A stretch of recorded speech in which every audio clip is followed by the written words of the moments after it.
welcome everyone back to European Pro League Season 23 of the second division. Well, it's not the 23rd edition of the second division. But you know how that works at this point. We have ENCE Academy versus Copenhagen Wolves here as we are entering the first elimination and first promotion match out of Group C, which hasn't really gone according to plan, I guess, for most teams, as seeing Copenhagen Wolves and ENCE Academy fighting against elimination is not really where I was expecting them. Far from it, actually. I was really thinking that from this Group C, Copenhagen Wolves and ENCE Academy, maybe ENCE Academy would have some struggles versus Anonymo, I guess. I mean, it was quite a close best of three, but still, this is quite shocking that we're going to lose one of these two teams already. We're going to have Nuke, Ancient, and Mirage. So we're going to keep it simple, especially the Ancient and Mirage maps. So yeah, nothing of that really slow tactical. There's a possibility we're going to see a very, very fast game, as these maps just lend themselves to it. I see Flirex standing in for someone on the Copenhagen Wolves. Let me have a quick check. Yeah, Flirex standing in for Era. Currently, I didn't think Era was a permanent addition just yet, but that's something that we'll have to wait and see. Magila, ooh, high pressure, as we are indeed going to see this fast-paced into the bomb site. Milsey with two on the entry. It's going to be a 2 versus 2. Somehow, Millard not finding the kill onto Flirex, who he completely blindsided from the door. Milsey on his own could complete the nice start with a nice finish. Of course, you're going to need both.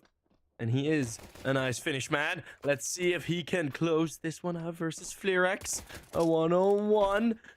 But Milsey still is able to get away. That Glock at close range, it's just so much more powerful. Here's the running, wants to get the bomb down, but too much commitment. Flirex will find the defuse. Or Flirex is just Era in disguise. That can be also, of course, the case. No, probably not. Yeah, there we go. First round's on the board.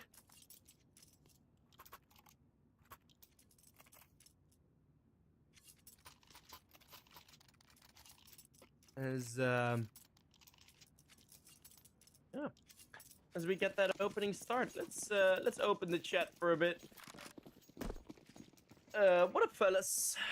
How's it going? Well, it's nice. We're having an evening game. We're having evening games again, which has been a very long time ago. But I think it's sort of to avoid collision with the holidays, with Christmas and stuff.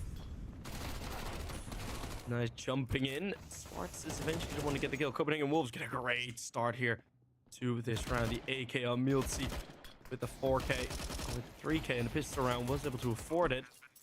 And Flirex's AUG only finding one. The bomb's already gone down at the bottom bomb site. This has gone quite quickly.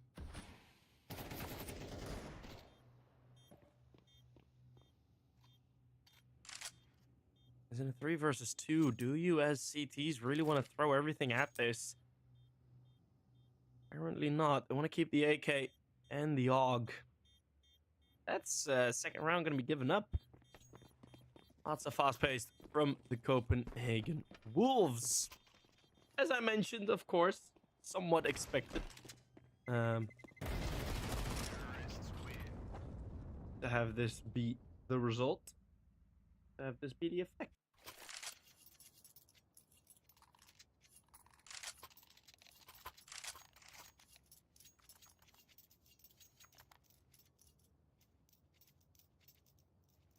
Okay, my personal audio is doing very weird things, but guess we'll have to deal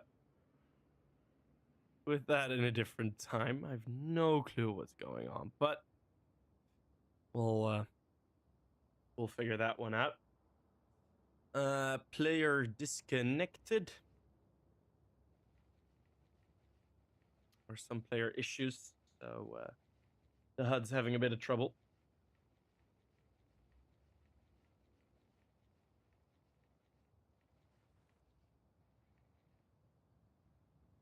We'll fix that shortly. Don't you worry.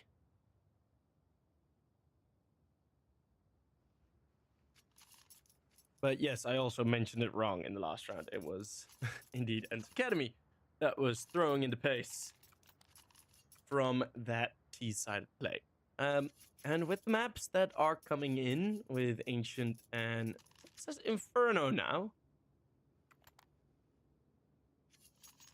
I thought it was Mirage. No, I'm not really sure which one is true. But that'll be hopefully fixed shortly. Thank you guys all for mentioning it. What up, Abbas? In the chat, I see you're here.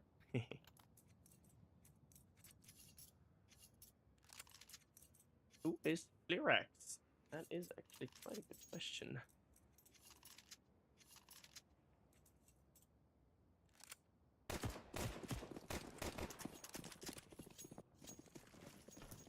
Fleerax is from the Dash team. Has played with the Dash team, is currently standing in. Dash having some actually pretty good results.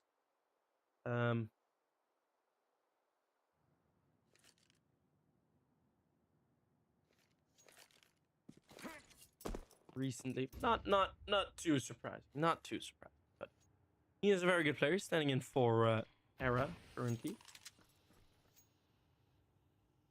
And we're gonna get a lot slower of around here as Copenhagen Wolves realize it's going to be some pistols. And that single AUG, who knows what might have been bought with it.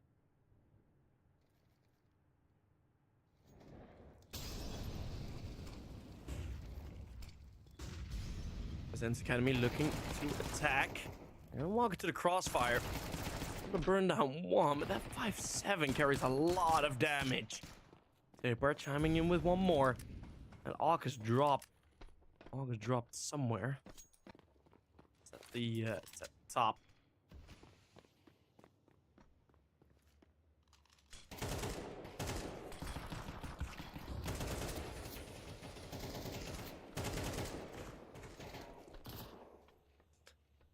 Damn it. One more and a 2 versus 3.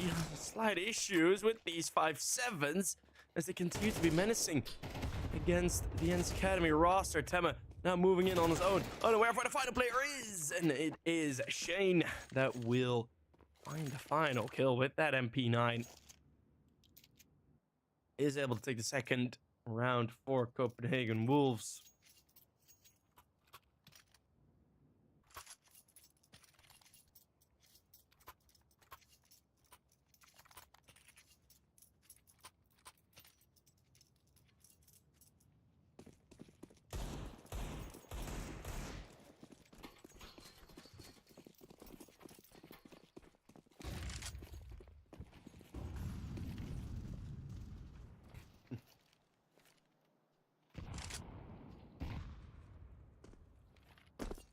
Around the outside now, losing one more to Copenhagen Flames. Now still ENCE Academy carrying 2 AKs. Should find some power with those, but Fleerax mows down 2, and Millard, oh, having so much trouble trading. It's not the first time this game Millard has missed some sitters. So we're gonna have to pay attention to that. That was again, Fleerax, a man that should not be alive in this round. As all the AKs have been dropped, have been allowed to be dropped. I mean, if Millard connects that first shot, which just needed to be a body shot, then this would have been like a 4 versus 3. Yeah, wounded players for ENCE Academy, but still, I mean, you're kind of looking forwards to not going down that much versus one player. It's on this guy. who now gets dropped. A 4K from Fleerex allowed to roam the outside and allowed to do the damage necessary.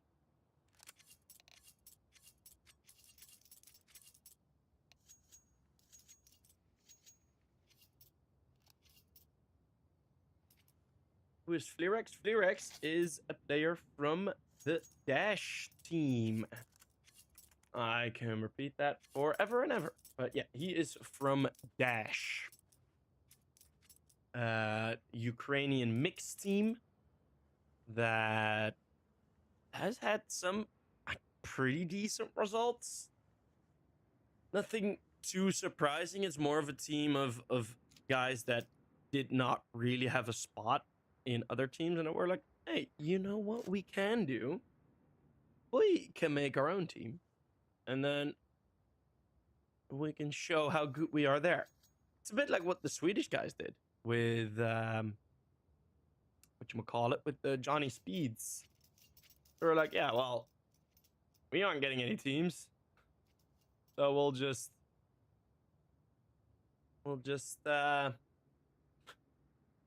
make our own. Another technical pause. We've had a lot of these. Hopefully it's going to be okay. Wondering if any of you guys have watched the first games of today, the main season, the Division 1 season.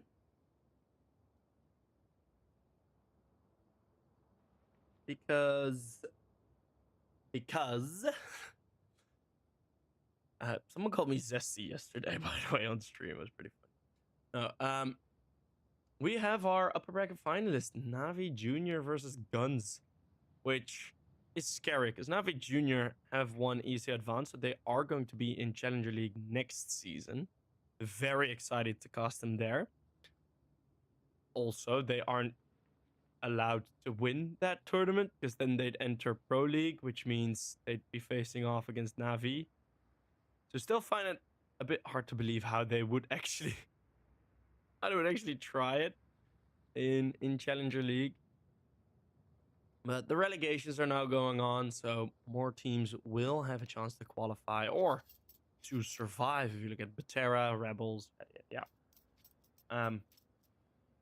Navi Jr. and Guns, the finalists. Guns looking for their second win in European Pro League history.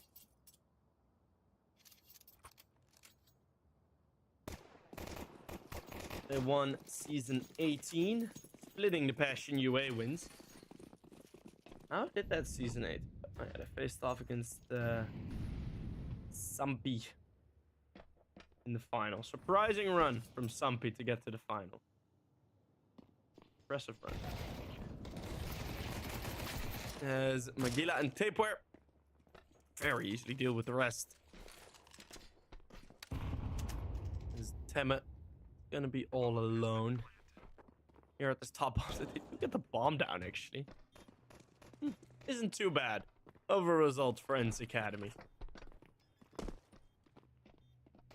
I won't complain much about this, says Shane. Let's find a couple more bullets.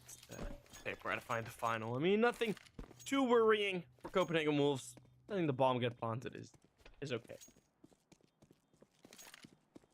Yeah, we have Guns, of course, taking one win already. We're gonna have Parisi with 3 wins. I think there is one player that has 4, if I am correct.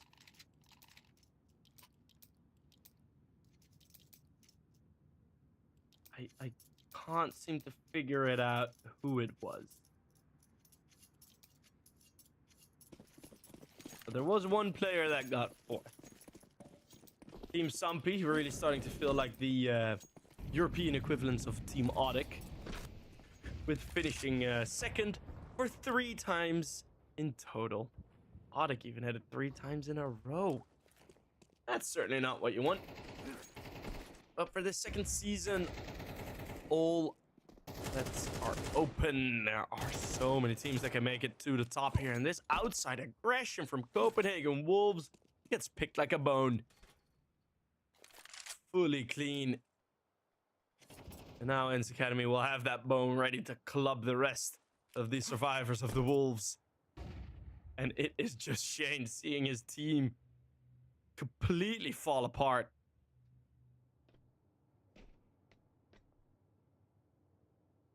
Well, well, well.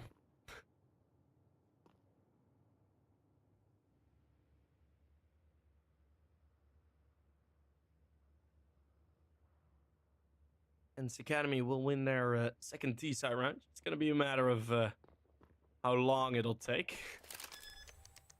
And if Shane will go for anything or just wait. He has to move, right? He's going to be dead over there because of the bomb blast.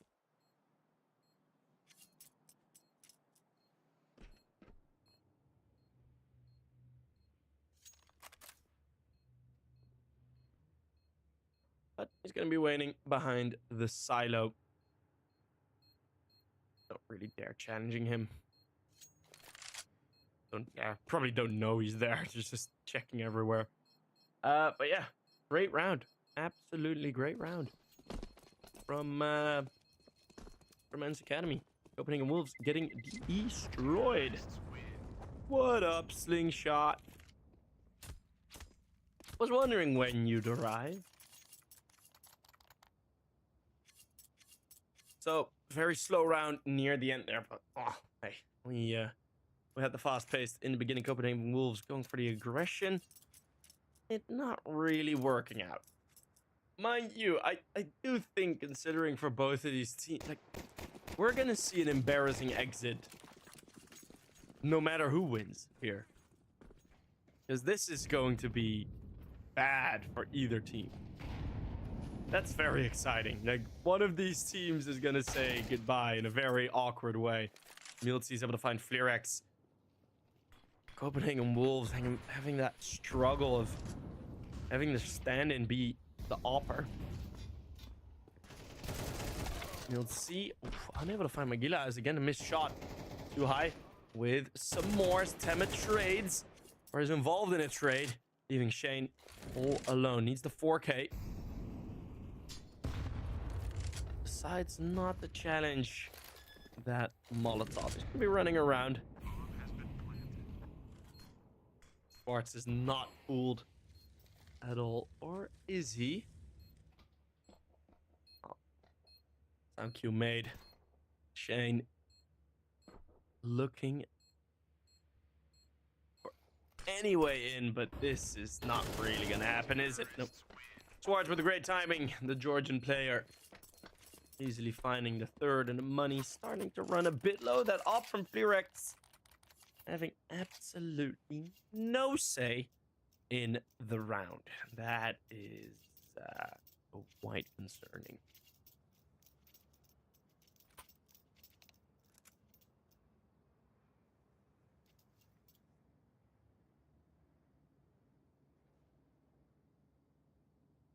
Tactical pause called, understandably so. As Andu is looking to go for a bit of a force buy. They are looking to go for a bit of a force buy. Interestingly enough. Let's see if it works out.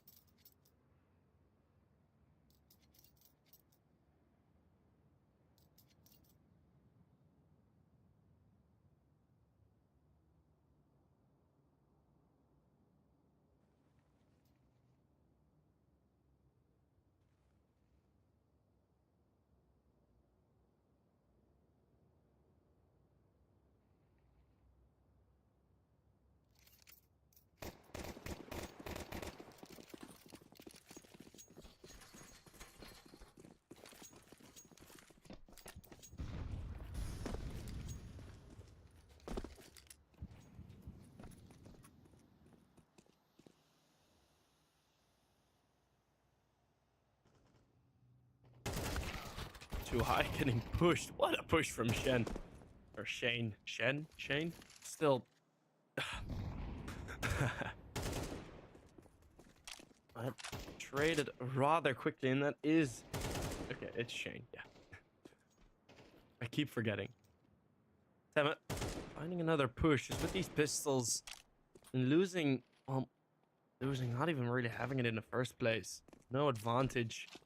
Yeah,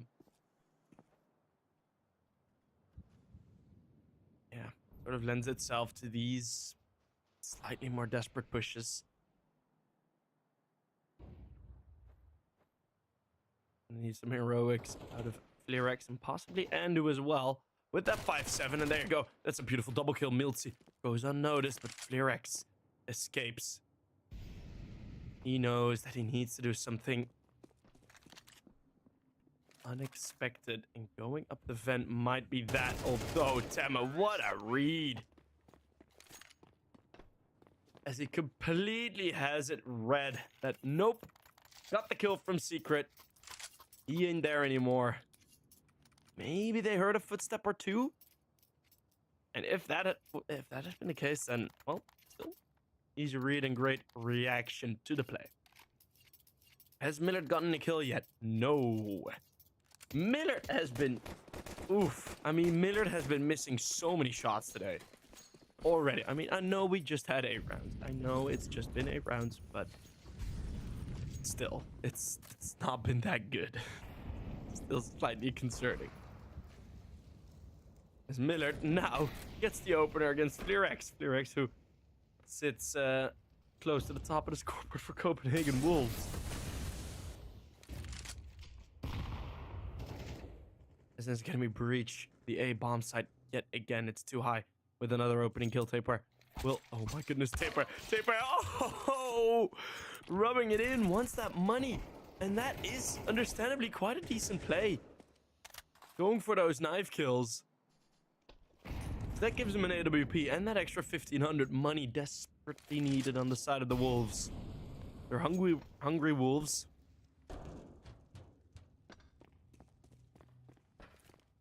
Lone Wolves and a bit of poor puppies. Possibly. ENCE Academy now put the bomb down, leaving one at the top bomb site, hoping to be able to fool the opponents. But Schwartz has now come in to help. 2 players. There is the kit from Andu. Ooh. There might be something here to do for the CTs. But the double door position is covered on both sides. Tapeware.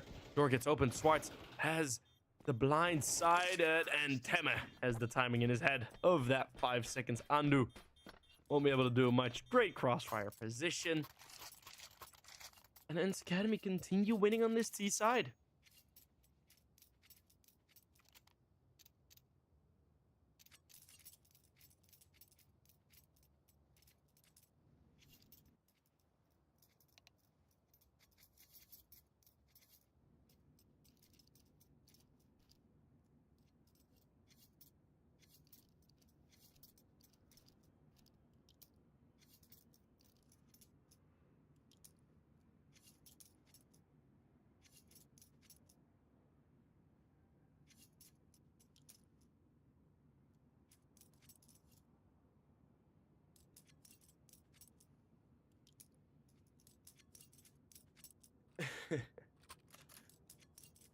Yeah, this CT side really struggling. Taper with that knife kill.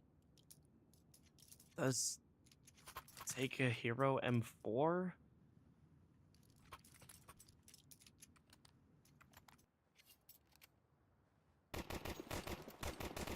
The saved weapons haven't been put to great use yet. Far from it, actually.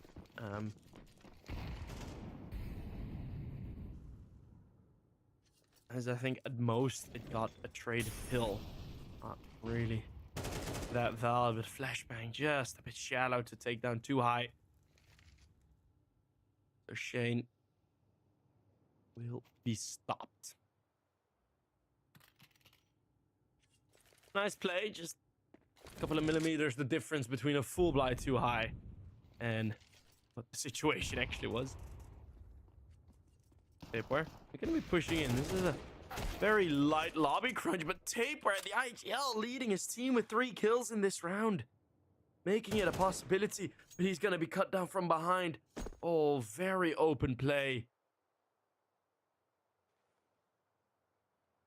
Not concerned for the final player from lobby. I mean, kind of understand it. He cleared it out fully, but ENCE goes down. Oh, not hurt, not red by Flerex, who had gone on the flank, had picked up the op already, and it's a 1 versus 1.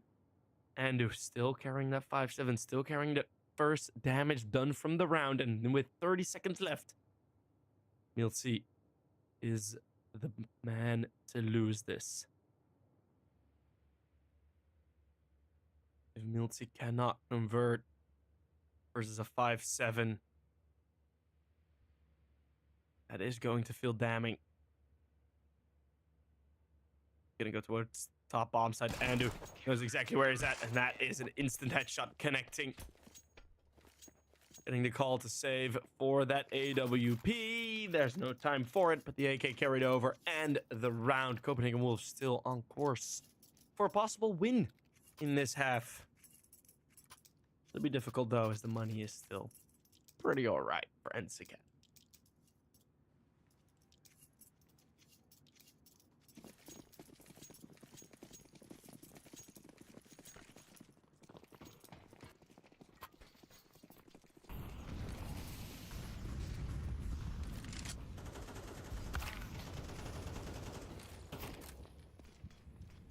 Flerex taking out Swartz. There's an opening kill from the young Ukrainian stand-in.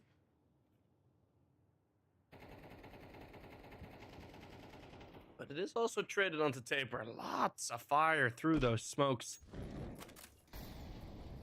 Too high.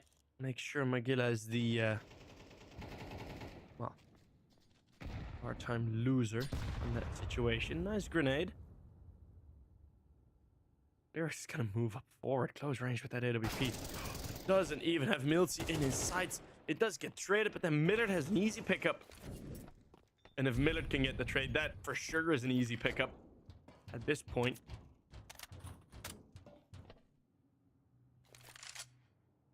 All sprinting through. Don't know if that has been heard, but the top bomb site is free. The ENCE Academy, with or without the actual info, make the correct choice. Copenhagen Wolves realize that now. A 2 versus 2 again hasn't been going their ways.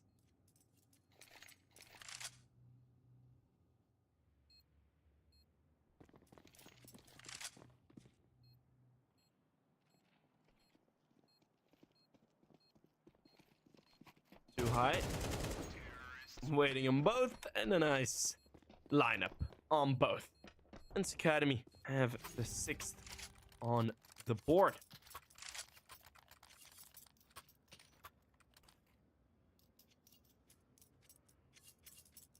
I'm really curious. At the top, okay, at the top it now says Mirage. So Mirage, in theory, the worst map for the Copenhagen Wolves.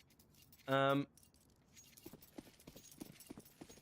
must be a bummer for them, as it was Inferno previously on the statistics at the top. Would have been quite alright for Copenhagen Wolves. ENCE banned that one. Thrown in, and a nice peek from Tapeware. The advantage is with an SMG, and I have a feeling something just changed as Magilla disconnected.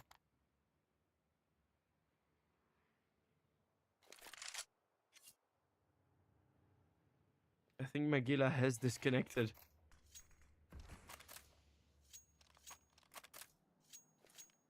Oh, he's crashed. Oh no, or it's Flerex. Oh, I think Flerex crashed. Is he back now on time? I have no clue. Flerex, well, apparently he is. No clue what happened there, but he does get a kill. It was just a HUD messing up, but Flerex with another headshot. Copenhagen Wolves looking to equalize here with 1 man up. Advantage. Now 2 are low. Shane falls on him, and they're very quick in the hut. Oh, look at this. 5 versus 2 HP. How will this fight go? Tapeware leading his team to slight recovery from that 4-round winning streak of ENCE. Making sure to have finished this 6-6. Millard has gotten 2 kills. Magilla with 4. So we definitely have some players that are lacking behind, but 6-6. Let's see how it'll continue in half number 2. I mean, Copenhagen Wolves recently, they've had some very, very good results. Beating Spirit Academy, beating Favbet, beating 1-win, then losing against LNG, which is kind of, and losing against 500, which isn't that surprising. But, man, LNG also played insane throughout the ECA playoff.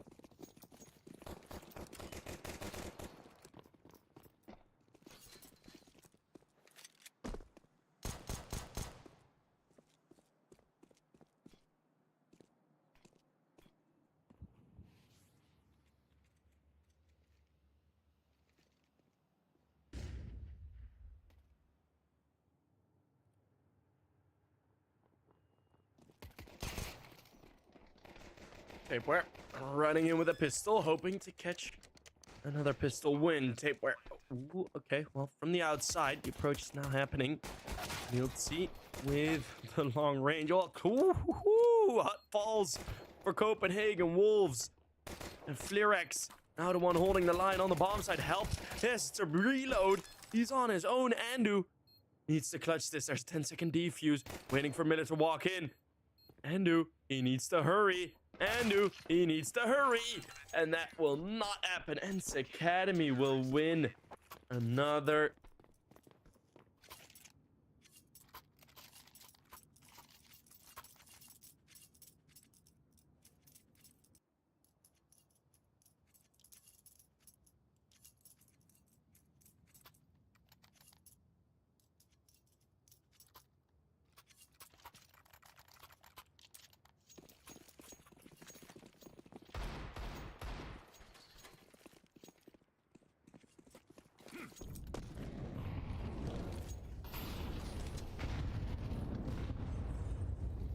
Damn it. But the first line of defense against the force buy of the Wolves. Maybe there's something to find here. As another bursts out. Ooh, that's a team kill. That's not really what you want. But Magila continues on fighting. 4 HP now. Might do better to give a different weapon over towards his teammate. And whoo, that went quick. Swartz and Millard mow down the rest, and Millard now has 7 kills. What has Millard been doing on the T side? It moves to the CT side, gets 5 kills in 2 rounds. Well, welcome back, Millard. He just had to warm up a bit.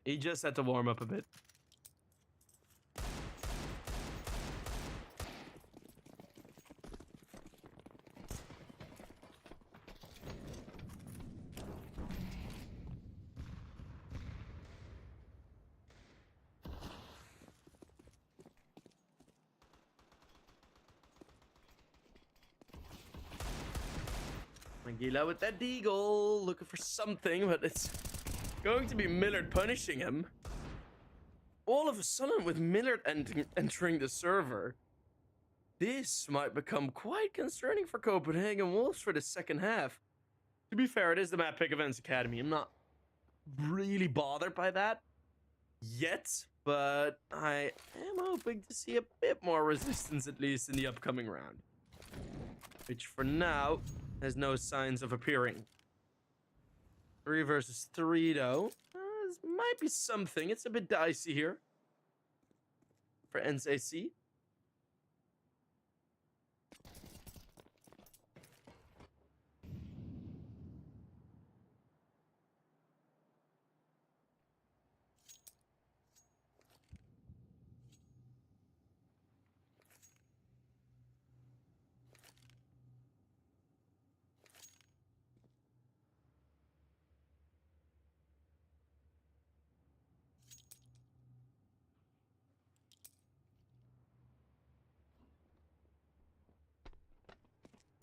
Let's see. I'm gonna peek out wide. Looking to prevent the bomb from going down. Will be too late for that. Has a bit of struggle with the Glock, but some nice frags and some nice help from his teammates.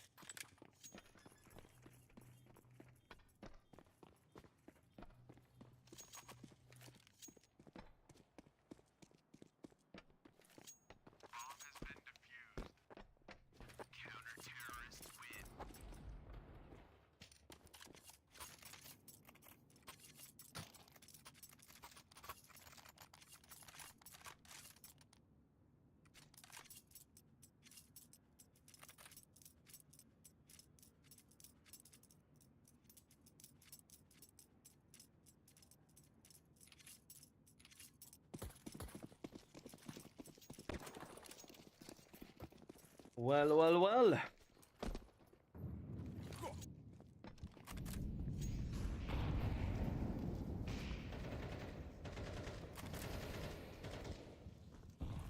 Plays the grill after the transfer.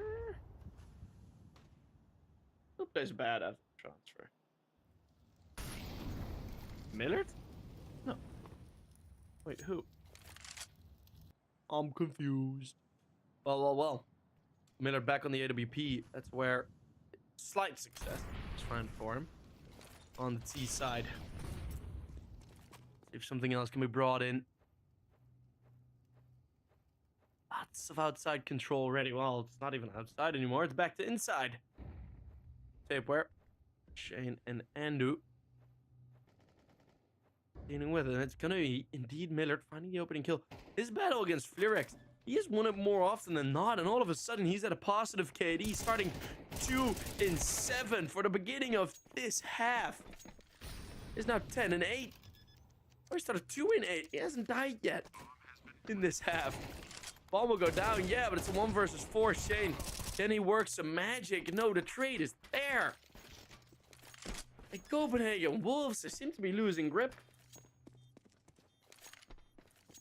of the situation, as again they've gone down and out of a round. Again, just 3 players alive, and well, double digits for ENCE, and no real sign of them slowing down.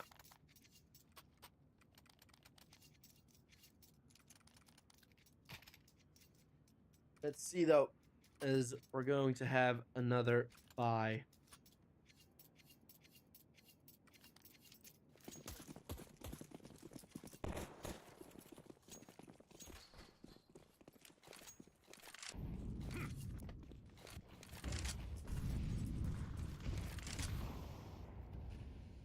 Another round of AKs.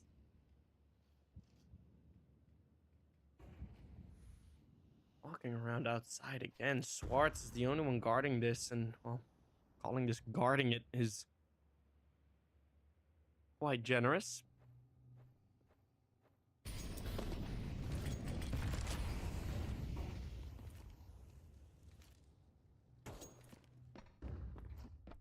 Emma playing it safe. Hoping to just get out of the situation, but they're already down to the bottom bomb site. I'm gonna find somewhat of a solution to this defense is Copenhagen Wolves, but Swartz has pushed in. That is the guarding he does. Milty then pushes in. Confusion among the ranks of Copenhagen Wolves as they get sandwiched in at the bottom bomb site. All of a sudden, it's weakness going towards the top. Millard with 2. And ENCE Academy already on 11.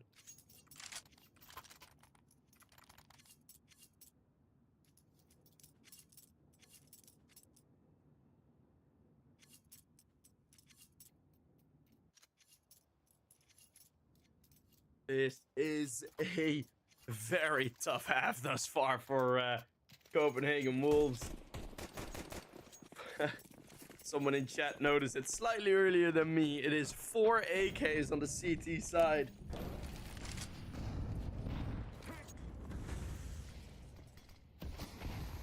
That is a show of dominance.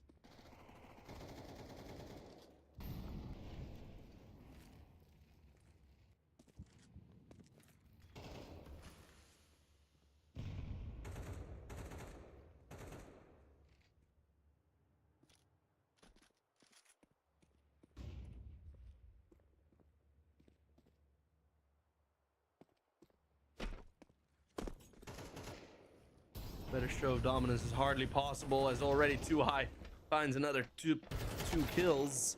Yeah, this just seems to be over. Milty very clean, another headshot. Milty's having a great game. Started off great, still is great. Now Millard coming in to help, coming in to support. It's a triple with the full house for Milty and Too High. And we're already at 12 rounds.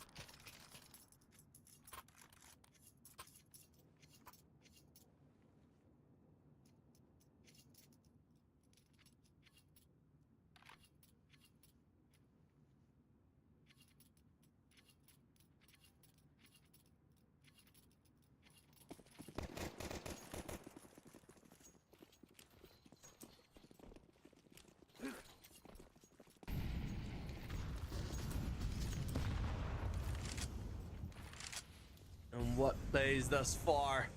Looking to close it out with their own aggression. Going out, Andu does find a nice opener against VLC, but then Swartz haven't accounted for him. But by accident, there's still the coverage. Equal trades. Similar to the first half, Copenhagen Wolves going for the outside aggression. Not really working out for them, but too high. On the flank, will he be spotted? Will they be ready for him? I think Shane did see an arm or a leg move in that jump. Now 1 versus 2 to clutch this out. Spotted at the edge of the smoke, and it's Shane with the 4K. That's going to be enough to at least hold on for one more round. The money is more than good enough for the CTs. Closing it out aggressive won't be working out for them. But they still have 5 more opportunities.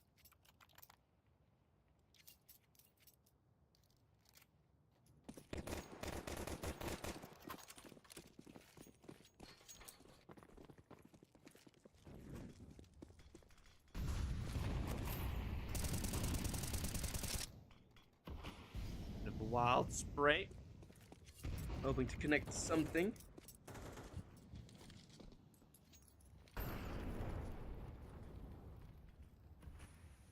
Is it Swartz again in this cubby? And we'll clear it. That may open up some more. Copenhagen Wolves, all of a sudden, they are connecting their bullets. And in a 3v5, Lyrex with this deep position. Gonna be Millard that will step up. We'll have to step up. Millard has had a massive second half thus far. Tema, oh, Magilla doesn't check it fully. That will be costly. This Tema will be tamed. All of a sudden, 2 versus 2. Millard, this is gonna sprint out wide. No available coverage. Millard closes it out for ENCE Academy. Had 2 kills.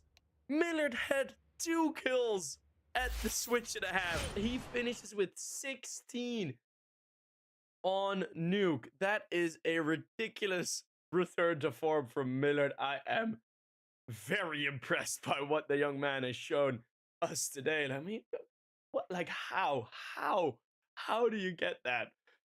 I was laughing at him. I was laughing at him that he only had 2 kills. And now he drops 16. Easily make sure ENCE Academy win their map pick. Upcoming map is going to be slightly more difficult for them, of course, as we're heading towards Ancient. Should be a bit of a better hunting ground for Copenhagen Wolves if they've beaten some strong opponents on this map before. But if ENCE Academy's individuals look as good as they have, we might see a 2-0. So we're going to go for a 10-minute break. See you guys when map number 2 starts.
Welcome back, everyone.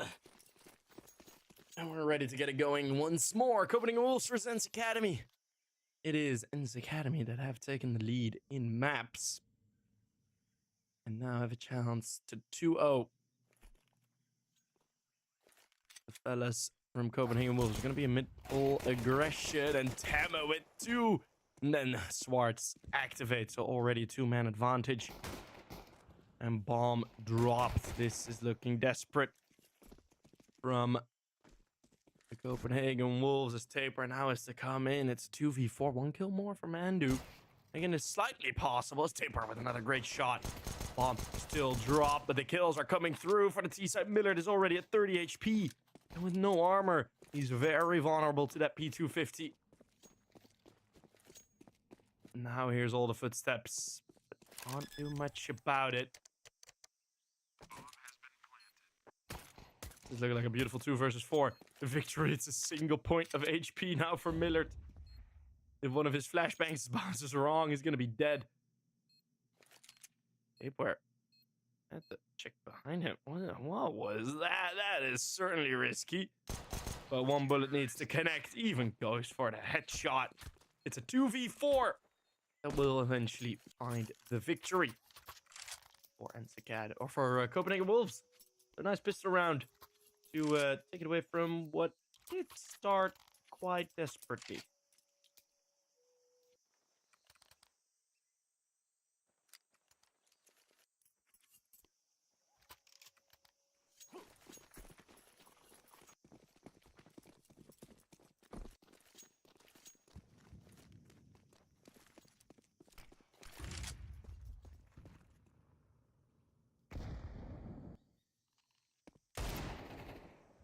Now hoping that the force buy on the CT side will bring in at least some worth. Smoke used to keep Millard alive. Quite expensive, actually, to keep a deagle in the running. But it will remain the 5 versus 5, so at least that is confirmed. And the push out, T-Rex under pressure and won't be able to hit the shots with the Galil necessary.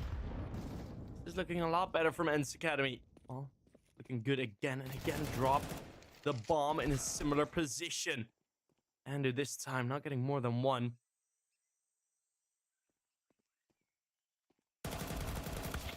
Out wide. Magilla missing his shots. The spray goes too long. It's gonna be Shane. And 1 versus 3, a Mac 10. That's all he has to fight with. Spots 1, but Miltsy executes from the lane, and that is another great kill from the ENCE Academy boys. 2 very strong CT side rounds in a row.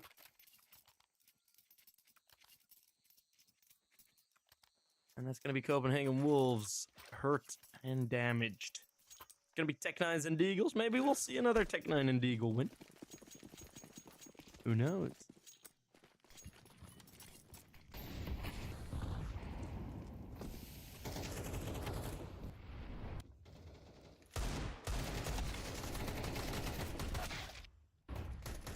Hefty sprays through. It's mostly going to be the CT side getting the kills as Tama tries to challenge Taper. Has to reload that M4, I think, out in the open. Miltsy with a scrappy spray shows his frustration to us. But it's a kill coming through nonetheless. 2 AKs saved as well, so they're going to be looking good on this CT side to build up some economy. Going to be a full Glock round for the upcoming. Nothing out of the ordinary from this point onwards.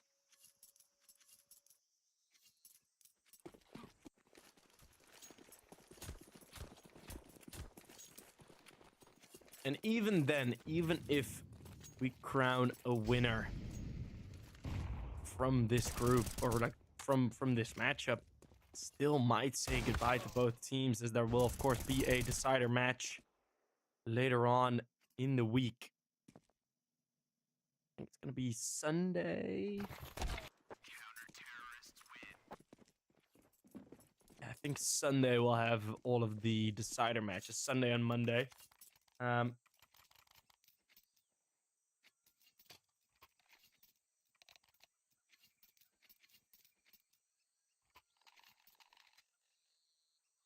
As there is the technical pause. We've had a lot of tech issues, actually.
So, the timeout, we've had it.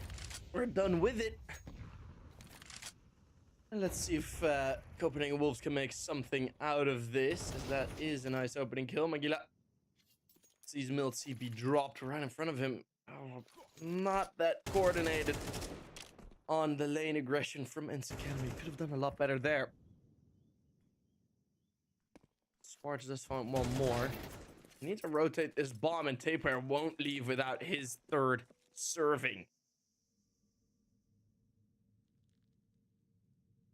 Already control of Donut. They want to hunt down the bomb. This fight between Swartz and Fleerex, mighty important, and Miller now gets the task of the 1v3 clutch. From behind, Shane will find the easy frag. Yeah.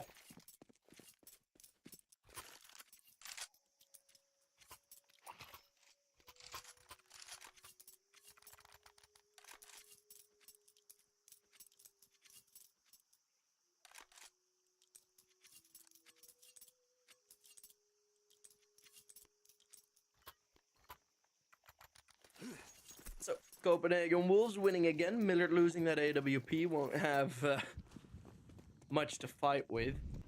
That wasn't any solid lane aggression, gotta be honest. That wasn't that good.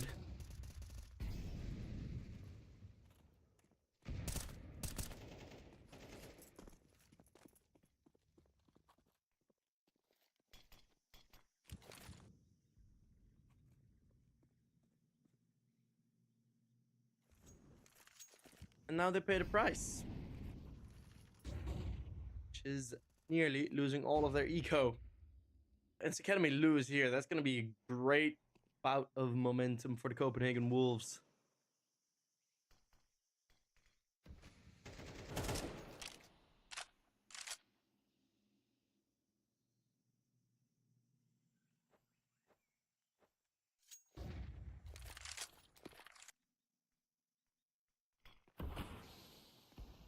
Pushing forward onto B lane. It's Fleerex punishing too high. Nice shot through the door. And just walking up is Magila.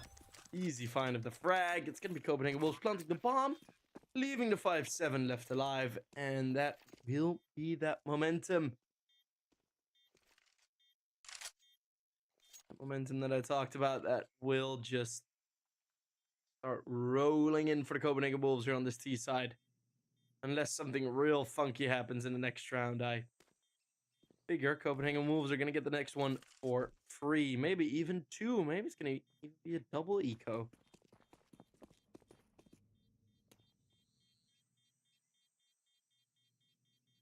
By the looks of things, it will be.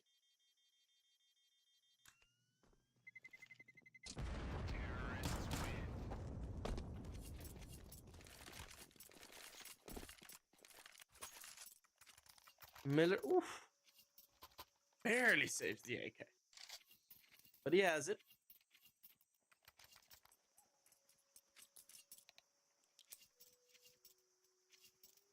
And they called a pause. They don't want to let Wolves fully gain this momentum.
Oh, 5.7 OP2000 actually. Miss saw that. I mean, Miller on that only AK, he has found 1 kill, but he needs to do a lot more if he wants to be of influence. Tema also going down, and slowly the possibility of this round being any threat to the Wolves is going to be watering away.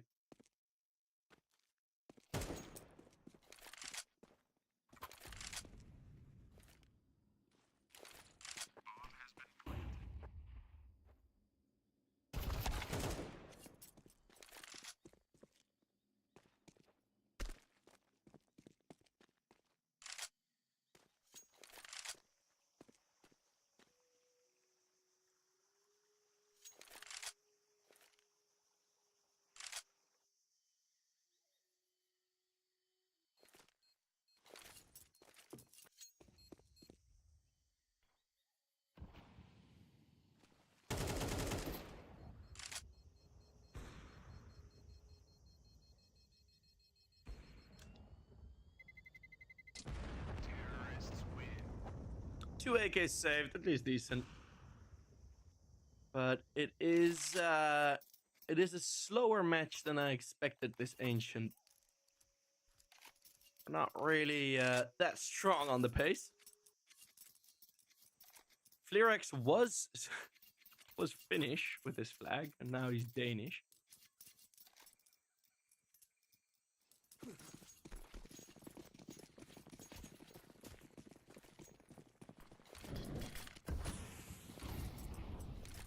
Amazing Yuto thrown in. Swartz does a bit of damage to the Opper. On a bit of a haven. The edge of that smoke. Swartz with a full blind spray. Well, I think. Oh no, Andy was ahead of that smoke. He gets dropped, so slight inaccuracy from Copenhagen Wolves there. Leaving. Whoa, and Magila! Oh, for a man that hasn't really shown up much in the kill feed, that's a lovely double opener. Maybe a bit of luck involved with that spray, but he does connect all of the bullets. As either Milty, Andu, or Too High have left the server. So we have the change of the HUD again. That is an error. That will be fixed as soon as the player rejoins. It is a 3v3 currently. Swartz, though, gets stomped by Shane, who had his crosshair placement at the ready. An equal trade on the bomb site, leaving Millard all alone. On his own. And that is... Oh my goodness, Millard nearly had the collateral as he hits Flerex in the arm. 5 HP left for Copenhagen's Opper. That could have gone desperately wrong.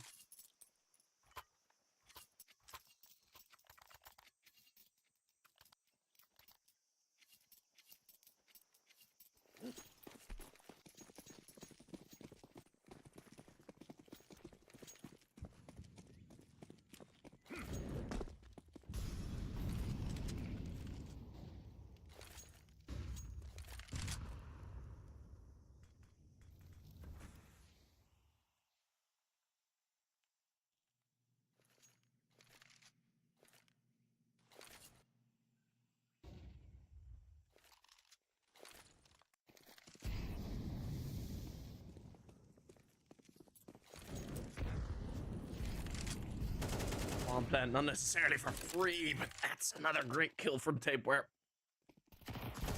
Straight through the smoke. The heavy fighting in Donut might become costly. That's the bomb. Oh no, again, the fumble is there. It needs to be fixed. And Shane and Magilla will be the Bob the Builders to indeed fix that problem. We're going to have Millard in a 1 versus 3 again, this time on the M4A1S. Team first kill. And Shane is still low.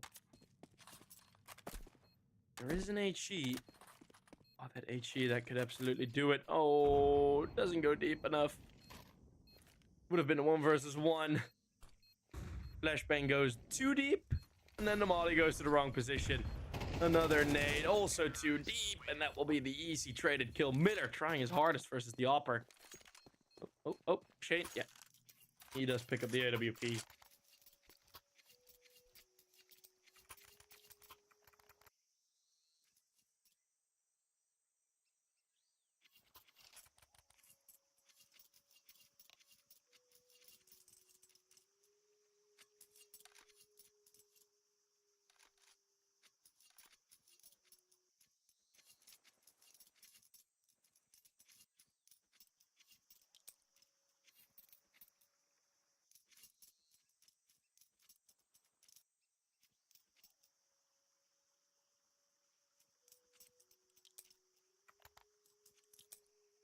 So, slight mistake from Copenhagen Wolves there in Donut, but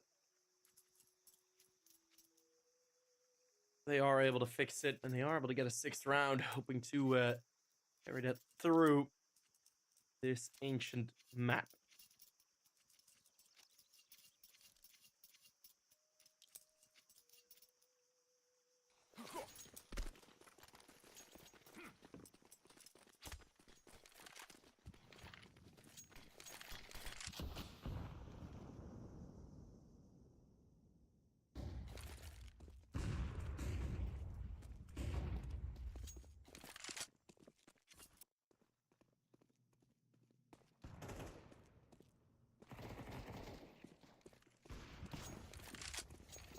And with Firex in kills as the lighter buy from ENCE Academy will fall to the wayside.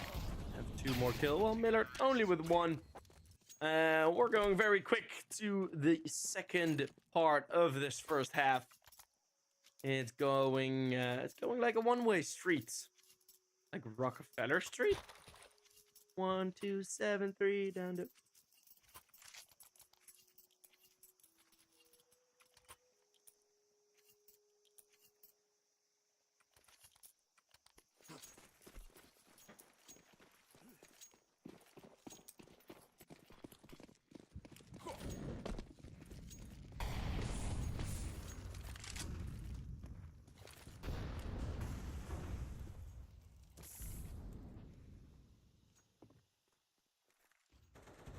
March. Close range in middle as there's an equal trade on B.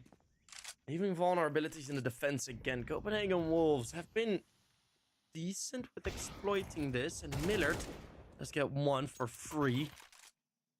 Well, it was for free, and then payment came later. Swartz's position is great, and ENCE Academy looking to recover this CT side half with a bit more of measured aggression. Right? Weren't as aggressive as they were a couple of gun rounds earlier, where they were pushing out of cave with 2 and through smokes and not smart pushes.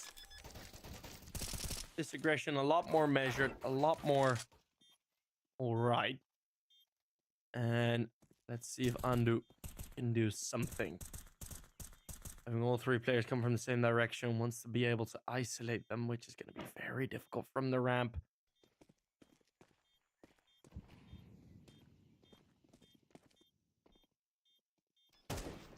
This way, he's able to avoid fighting 2 players at the same time, but sticking the defuse means it's really quite preventable that Andu gets anywhere near the clutch. ENCE Academy will fight back.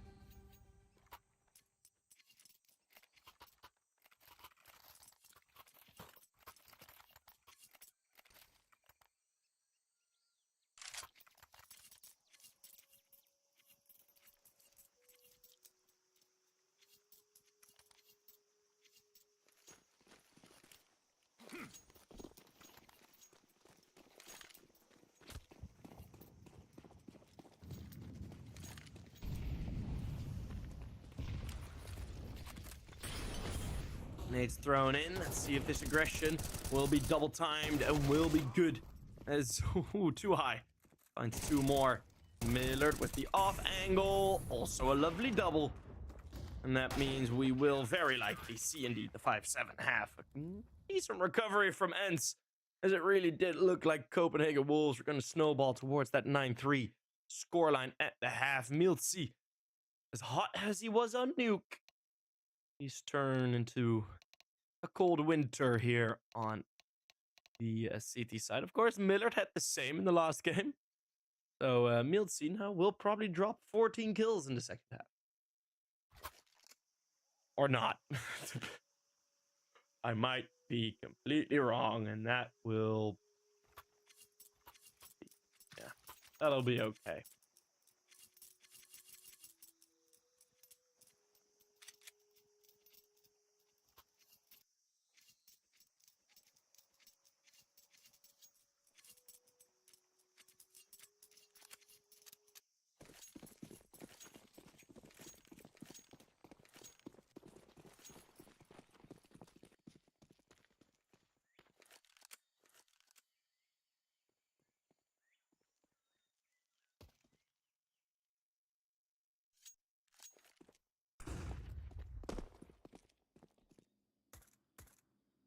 Andu on the cave is going to be the nearest now to the noises made.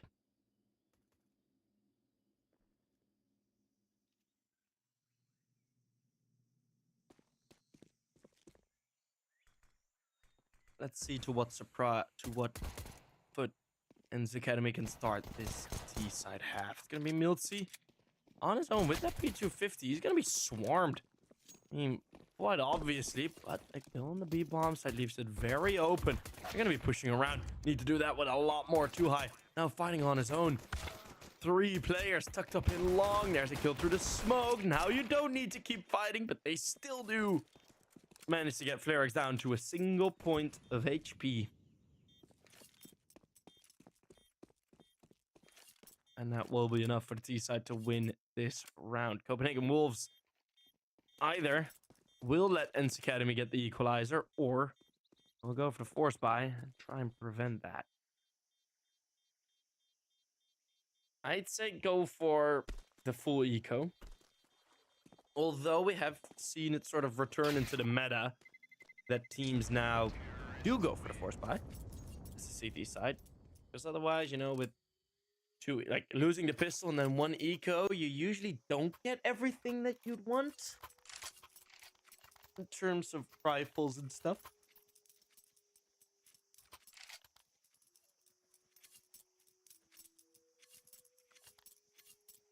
So it's better to do this than 1 eco and then full buy. Completely full buy. So you're going to forfeit the lead, or at least you're going to take that risk.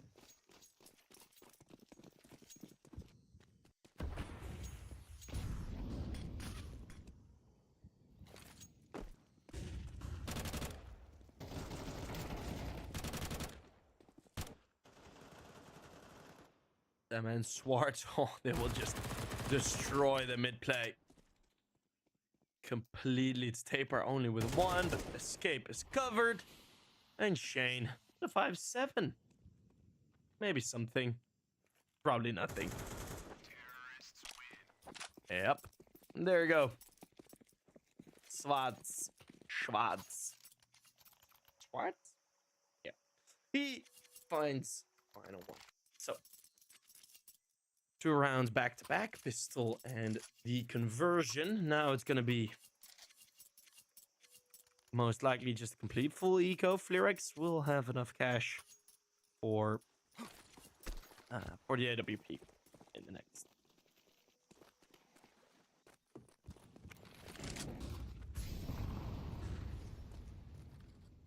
Scoreline of 7-all.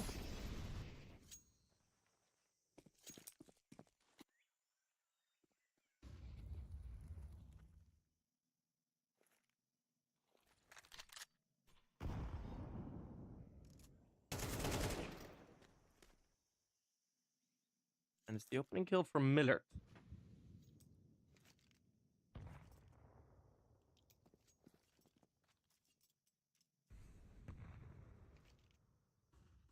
Alright, gonna line them up. Maybe 4. No, I get that shot, so will be easy to deal with. Finally, the Mac 10 chiming in. Miltsy with 2 more kills, doubling his kill count from the first half. Bum, bum, bum.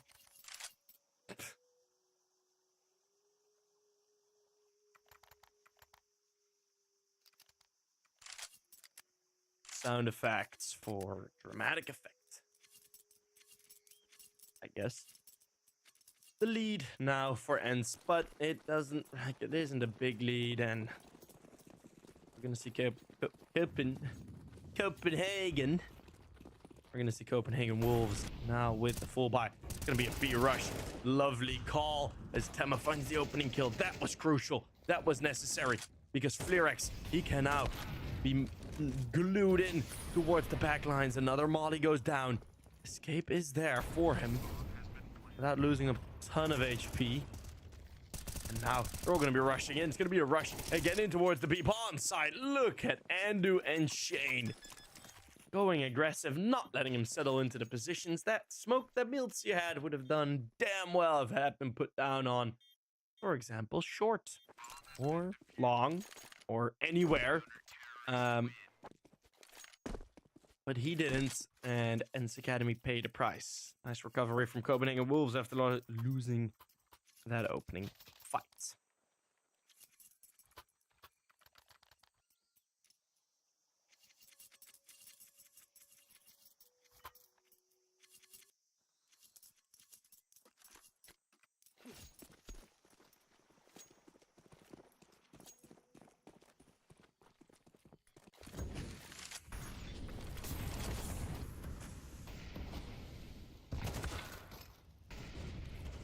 Nice opener from Magila again. Millard, even with that AWP to open something up against Shane, but at high up position will be traded easily. And I mean, I understand now that both of these teams are in an elimination match. If this is their current form.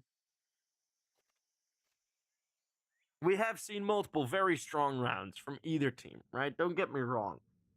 Like it's not like they're playing all bad. Like there are some very good ideas, and we've seen some very good rounds of responses, and calls, and yada yada yada. But then things like that happen, you know, and it just kind of disappoints me. Is that clear of A main with the op walking it? I mean, it's. There wasn't any flashbangs. The M4 trade wasn't close. Now you gotta go straight through a smoke on the B bomb site. Lovely flashbang play from Copenhagen Wolves there. But the opening of this round was handed to them on a silver platter. All they had to do was eat it up. That's exactly what they're gonna do it now. There's an appetizer still alive, and that is Tema. In cave, revealing his position, and well, probably be dropped. Yeah, it's gonna be Tapar finding the kill.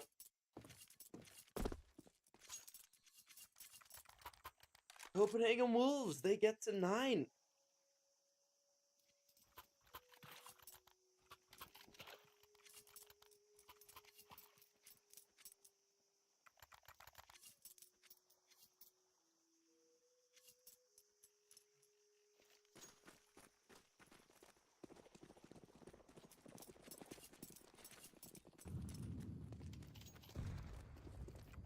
Tech 9s or ENCE.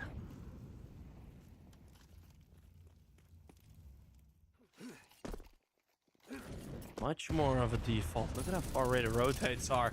Oh, lovely double again for Magila. Who does run through the Molotov on his escape. Couldn't really find any other place where he could reside. Effectively a 2 versus 4. Well, a 2 versus 4. Effectively a 2v3. As that opener was a trade. Miltsy now. We dropped Swartz, the Georgian. In 1 versus 3. Okay. And Shane won't be able to chase him down.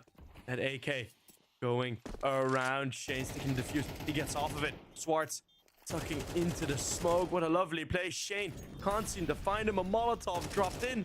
Swartz now spots the back, and it's a knife. That will be enough to find the kill. It's 9-9. Swartz. Some heroics from the Georgian.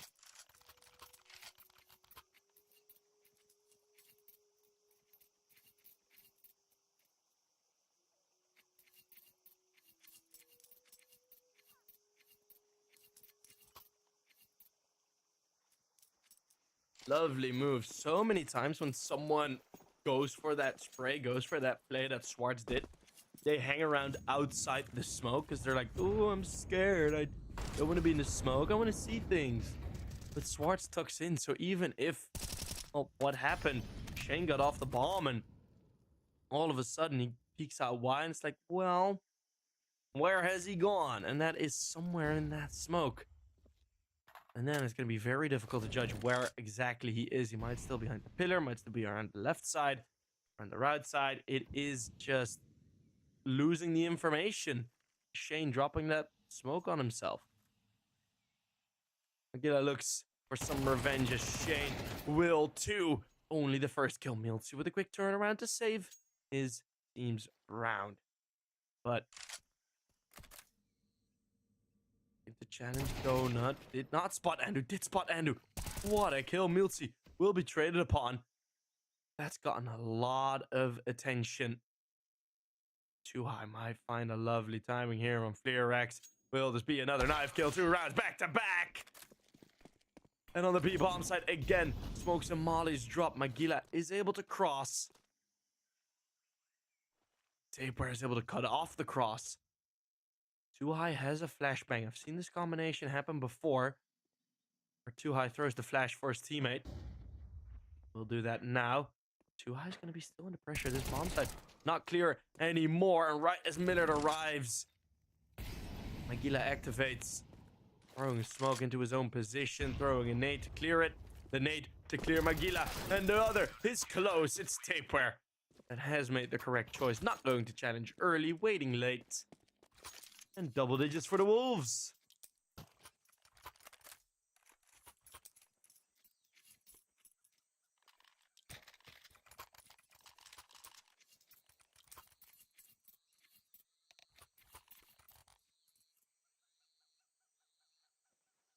And now Swartz could drop like Tech 9s and shit.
Oh my god, I'm still muted. Oh, I'm still muted. Oh god, I was coughing. I muted myself. Whoops. I apologize. Swartz and Too High are able to fight. I was mentioning ENCE Academy leaving it over for the leaving it over up until the 12th of Copenhagen Wolves. They wanted their AKs, crosshair placement, slightly inaccurate. Yeah, my bad, guys. I'm here now. We're back. Fleer also with another kill. ENCE Academy still should be good for that 10th round. Going for that save, not wanting to risk it on the lighter weapons. Millard. Oh, that's the bomb dropped. That is the bomb drop. Fleerex. He could accelerate now. He leaves Shane to his own devices.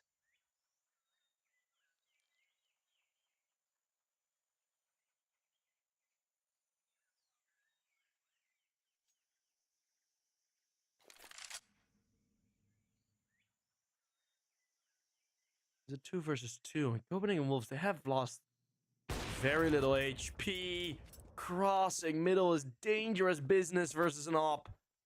And Tema attempted a 1 versus 3 in the previous round. Now has to do a 1v2, and Fleerex was already tucked in. It is Fleerex and Shane that will complete Ancient and make that look very easy near the end. Copenhagen Wolves will run their streak, will have a bit more momentum in them. We shall go to a third map. It's not one of the best maps. It's actually the worst map. Copenhagen Wolves will enter Mirage. Let's see how ENCE Academy, usually good on it, will handle themselves. We're going to go for a 10-minute break. See you guys in a bit.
Yes, yes, yes.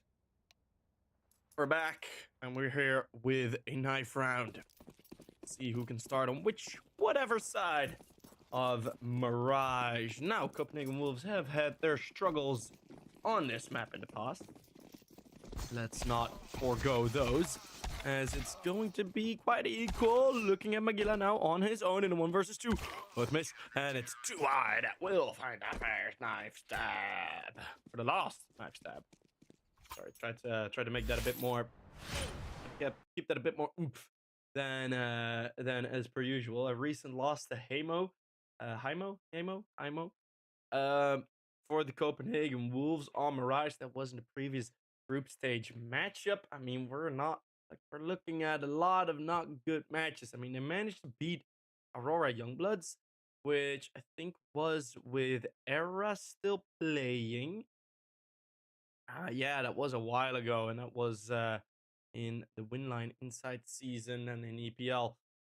It is now a 1, 2, 3, 4, 5, 6 match losing streak, 6 map losing streak on Mirage, which is definitely not what you're going to be hoping for, being Copenhagen Wolves. And the teams they lost against, actually pretty okay teams, except Sovi King from Russia. That was also in that Winlight season. All the other teams, decently good. But it has been often their last map in a winning best of 3. And that is mostly my biggest issue, because it is the 3rd map now. You don't have that buffer anymore of this being picked against you.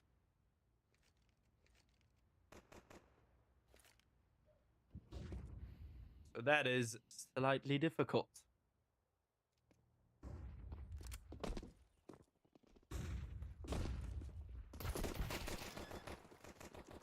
So we're going to see Swartz and Too High already get the 2 openers. Copenhagen Wolves, yeah, they win the knife round, but... Well, did they win the... I'm baffled now. I'm confused. But hey, we're going to have the pistol round on its way already. 4 versus 2 quite quickly. Swartz and ENCE easily be able to deal with whatever's thrown at them in the retake. Oops.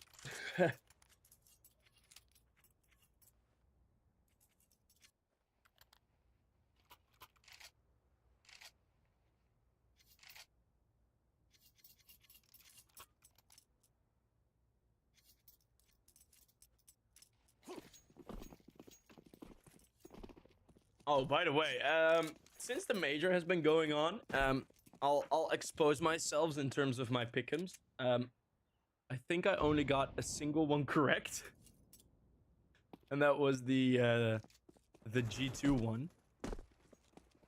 So that was interesting, certainly. Milda ENCE dealing with the USPs, running them down. But okay, so for my pick'ems, yeah, what I've kind of went for is I kind of went for going for my pick'ems with like not my most wanted scenario. Like I'm mostly a Mouse fan. I would love to see them win the major, but I did pick Mongols to go over them. So if I'm disappointed that Mouse are out, then I'd still have, you know, I'd still have the Mongols to still have my pick'ems correct. But that's how I did it, and now I am disappointed in myself because I could have gone with Shane. Quickly dropped, very quickly dropped, and now already faster to the B bomb side. This might be a safe call already. Under full blind, he is in this very open position. Fleerax does get a bit of a peep, or it was Magilla actually on short that went to have a look, but yeah, this is a safe call if I've ever seen one. ENCE Academy. Back to this fast-paced play. That is where I do think Copenhagen Wolves' weaknesses are at, and what this entire map pool is about. I mean, that's mostly what I mentioned. I know a lot of you weren't there, but I said it when we had a bit of a peep at the video. I was like, okay, this is most likely going to be very, very fast-paced, as all of the slower maps right? An Inferno and Anubis. Dust 2 sometimes. I mean, Heroics Dust 2 was beautiful to watch. Heroics Dust 2 was very, very enjoyable. So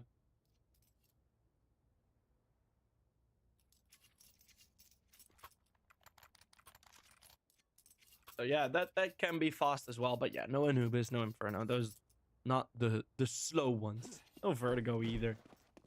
But L, who plays Vertigo anymore? Womp womp.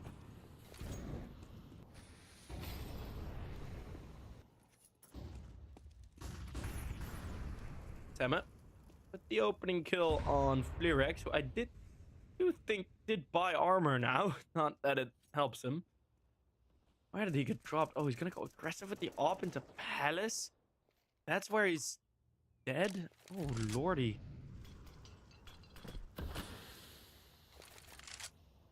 Op unable to be saved or retrieved. This looks like a quick burst up the connector. Oh, not really nice symmetry there from Milty and Swartz. He's gonna be the opening kill on the B bomb side, though. That is gonna pull some rotations. Shane is aware of the timing that Tema might exit this this palace from. Bomb's gonna cross in. Gilead's gonna go through the smoke, and that is gonna be enough for 2. And that might be enough for the round. Temet. That is a very, very long way to go.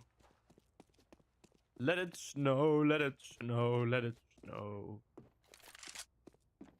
Or something. I don't actually know the lyrics, but it was the correct cadence, right? Place to go. I forgot the lyrics of Let It Snow. Damn.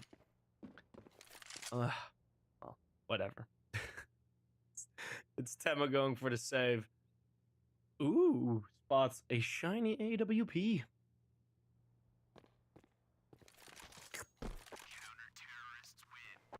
As he gets the op.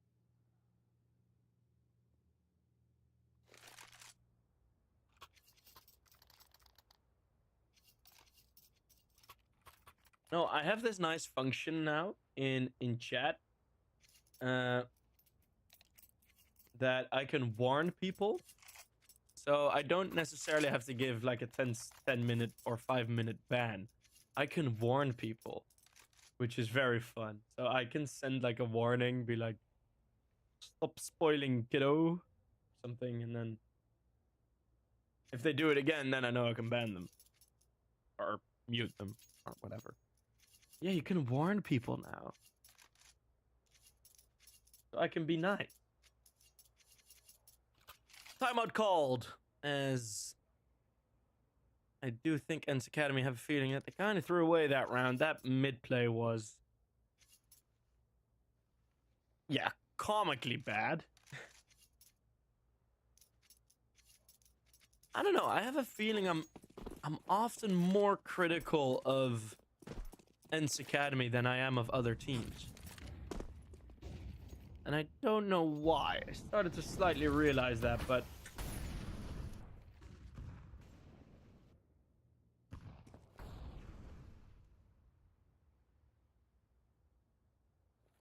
I don't know. Maybe my expectations of them are just higher.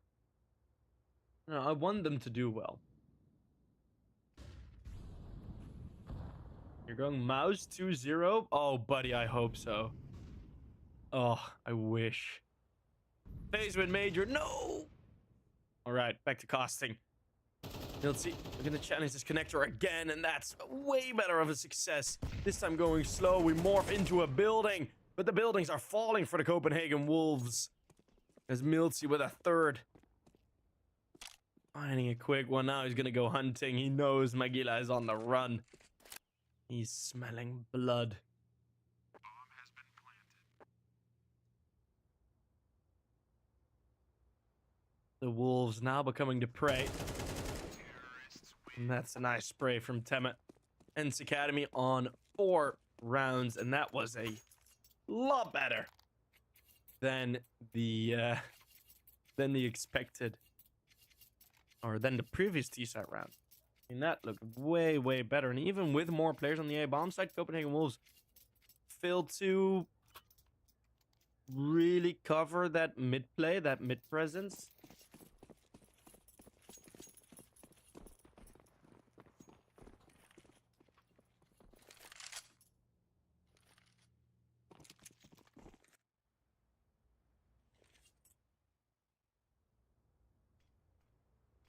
So I'm not even gonna bother calling this a half buy. This is just like a bedazzled eco. I'm like, yeah, no, this ain't a half buy. This is gonna be ENCE Academy on a 5th round. That's certainly gonna happen.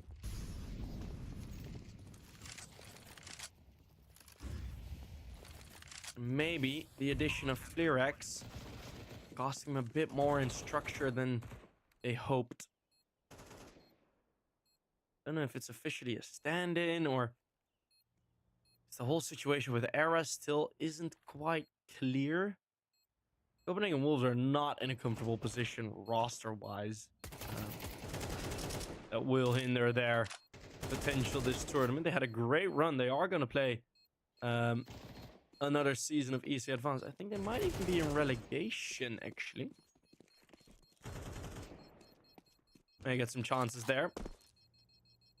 Tapewear jumping through the window just to escape the other threat.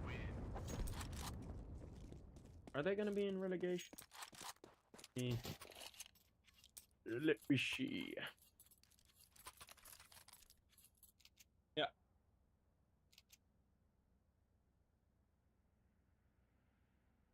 Ooh, they will play later today, actually, versus Cybershock. That is supposed to start at 8 o'clock. Yeah, so they instantly went into stage 2. So they are awaiting Cybershock, who managed to make their way through stage 1.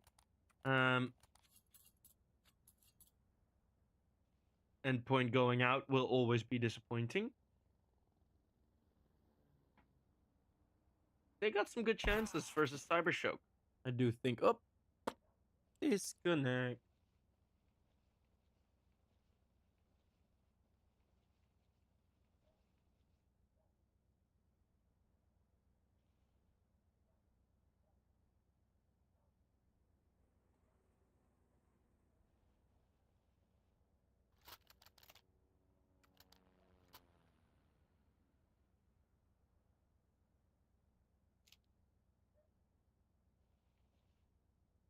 So yeah, Copenhagen Wolves, they still have a couple of moments to the possibilities to prove themselves. They need to finish in the top 4.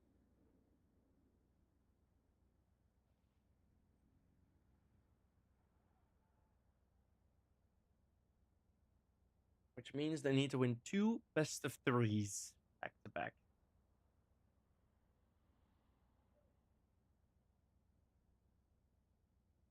Or not 2 back to back, 2 in total. That's gonna be fun. That's gonna be there's gonna be some fun matches in there. I think I would have still been able to stream them, but I mean, I might stream one of the games on Sunday, actually. That does sound nice, but or on the Saturday. Or Sunday, or both.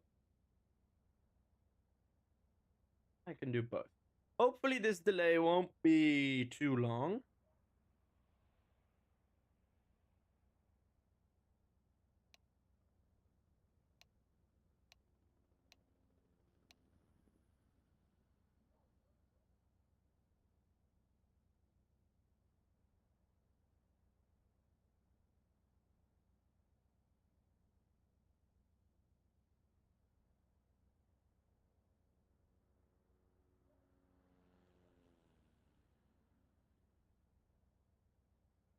As Magila disconnecting, hopefully he'll be back.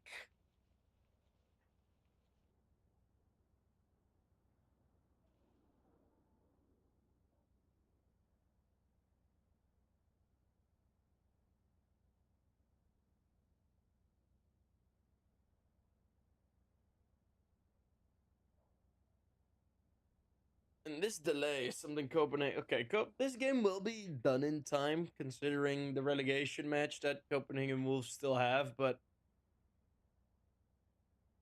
I find it hard to believe that in this current form... Hey, Magila's back. Woohoo! No, I find it hard to believe that in this current form of Copenhagen Wolves, they are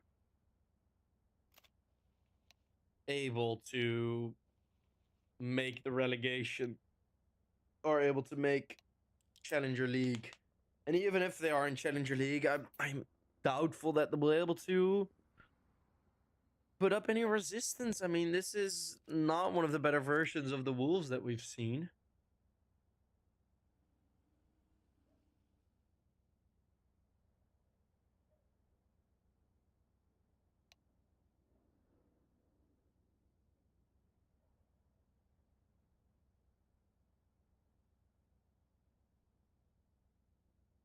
If G2 win the major, that would be a hell of a story. As I think that would make Snacks the player with the longest time in between major trophies.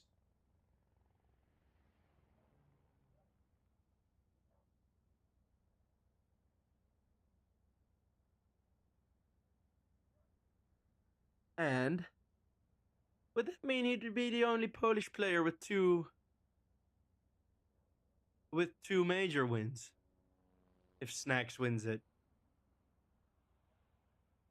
Or have I overlooked someone, including Global Offensive? Not before that, because I know before that we've had some like major Polish major winners, but I'm pretty sure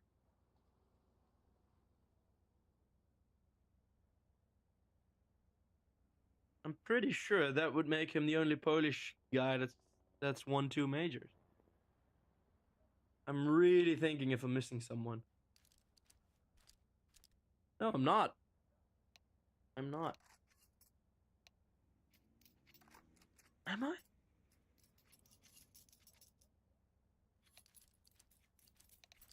Nope. That's pretty sick. But yeah, G2 would be a good winner. I hope for Mouse still. I hope they win major.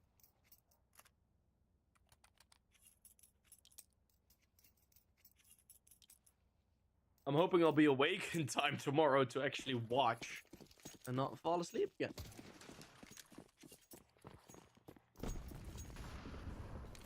As we're finally back into the game.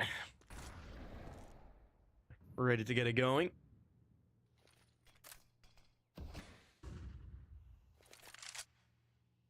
Very, very default. From both teams. Very slow approach. 2 highs, just waiting for this sort of refresh of the window smoke. I do kind of like this, with the sort of delay on the smokes in mid. Because you are pretty safe in the tunnels, right? So it's not that necessary to go out for that wide swing. The flashbangs are good. Wondering how much is expected of this middle play. Now they are. This is a great play from ENCE Academy. Now the kills have to come through for it. Oh, nice shot by Temme. On the long range, taking down the upper.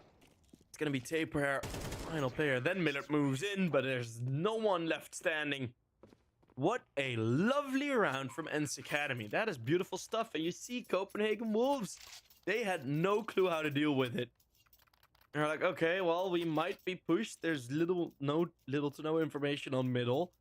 Guess we'll just push forward into the ramp play. It was Flirex with 1, but an insanely quick trade from Temme.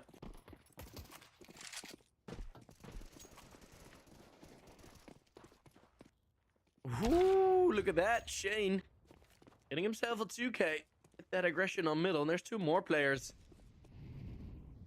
waiting on short. They got a totem pole set up, but versus an AWP. Don't know how well that might work.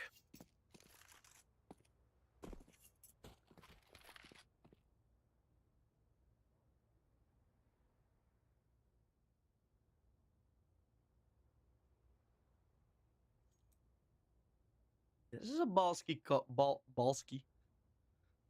call.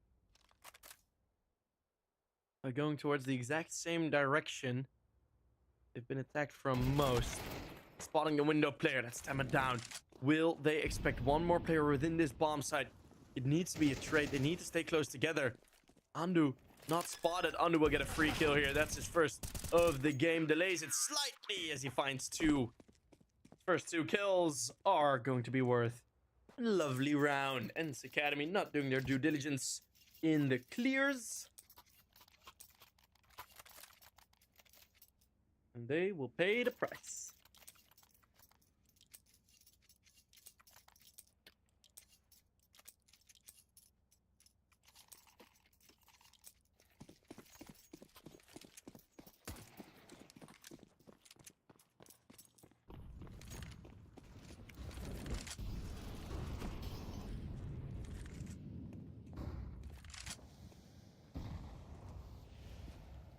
Boost over the smoke, not close to catching anyone.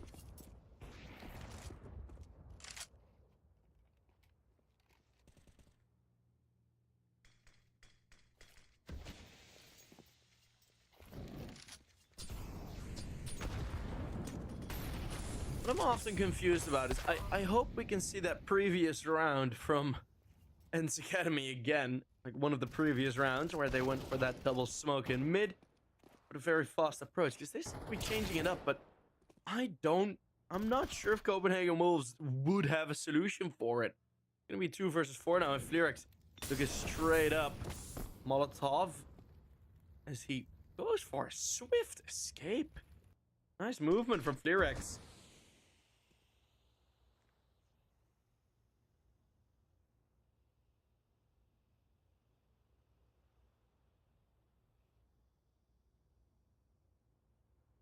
Fleerix continues to move forward. What a play from the stand-in.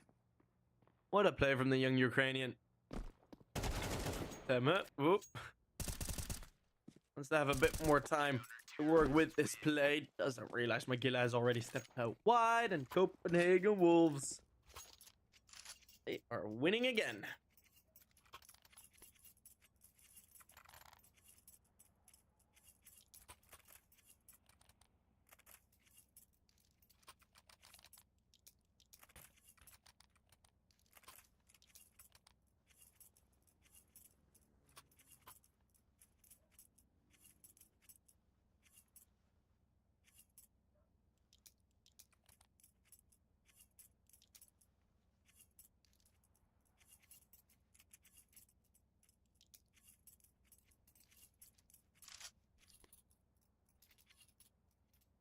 ENCE Academy calling the timeout, not want to lose their lead.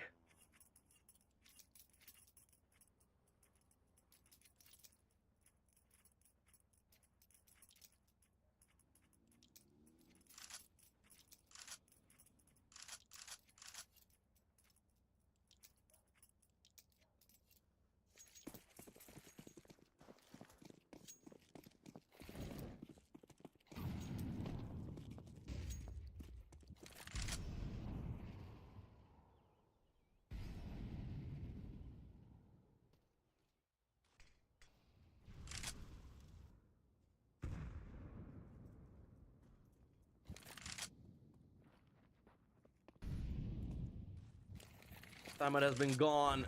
Not, well, somewhat different strategy from what they've gone for, but I'm reckoning a similar end. Timings are completely off, though. Double exit out of the palace, and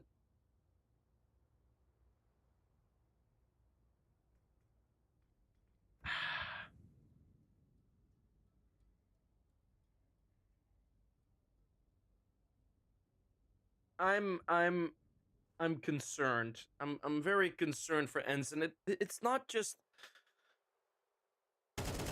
like the shot's not hitting, but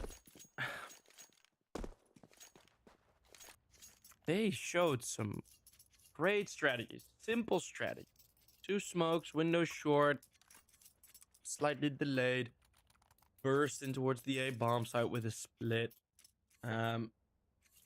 very well timed, very well thought out, and we don't see anything like it again. Not even the same set of util at the same timings. Like, you could still throw that util with the slight delay and then just rush B. They'll call out in middle. Oh, same util as that round.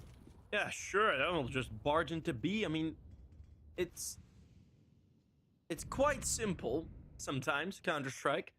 One of the things that you often need to do is conditioning play.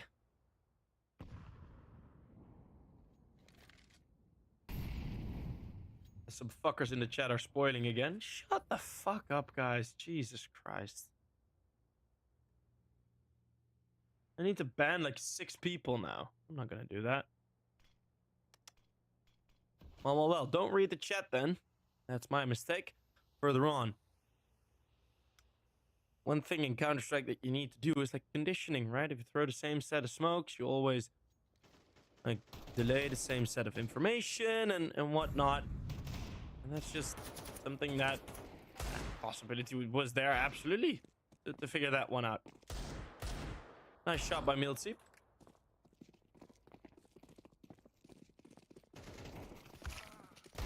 There's a tape where, ooh, no one from short. No one from short. No one replaced the player that died on short. So they can just storm up connector for free. Copenhagen Wolves. Again, not the greatest defensive positioning. Swartz now from apartments. He's just gonna easily find one more. Fleerax in the 1v1 against Tema. Tema's low HP, so that off doesn't really matter. And he misses the shot as Tema keeps moving. And it's gonna be an unlikely ENCE Academy victory. So somehow they managed to take that over the line.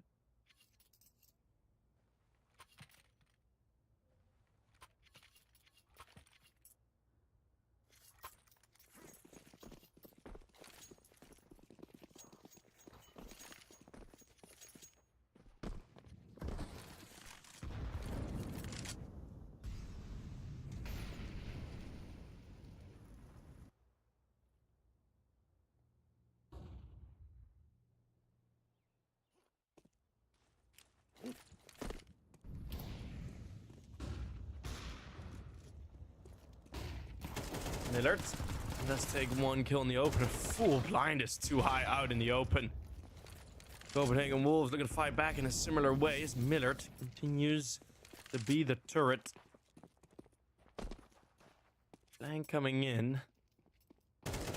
Miltzy. Oh, that's a free kill, and that's Magilla dropping the AWP as well. Now a reroute from Miltzy, looking to go through CT window. An important fight, and Miltzy still finds it. Shane spotted, finds the kill yet. And A4 for the ENCE Academy. It's a nice T side. I do actually kind of consider that this is what it was supposed to be. An 8-4 for ENCE Academy. If we looked at how the play actually went. I don't really agree with how they got there. But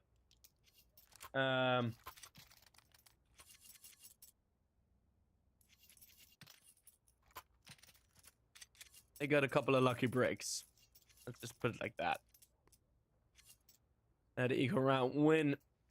Some positional mistakes, no replacements, solo positions, a lot of them for the CTs. No double holds anywhere on the map.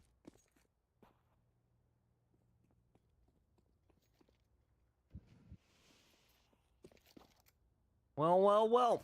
Full USPs. Oh, one P2K on the side of ENCE Academy's. Fleerax going to be pushed. Quick reaction on the attack. ENCE Academy have all the mid control in the world, but the A bomb site's fully lost. There's no defuse kit, no smoke. So a retake setup that is highly risky. But they are going to be walking in. Look at the distract Shane. Going one by one. Tema with another quick turnaround on that find. Magila goes down. Over in towards CT. Tap on the bomb. One coming from A main, one in CT. Milty clears the first. And Flerex on his own. Tama protects his teammate, and they will find the defuse in time. ENCE Academy get the pistol round win. Copenhagen Wolves, though, with the bomb plants. And still go for a pretty solid force buy.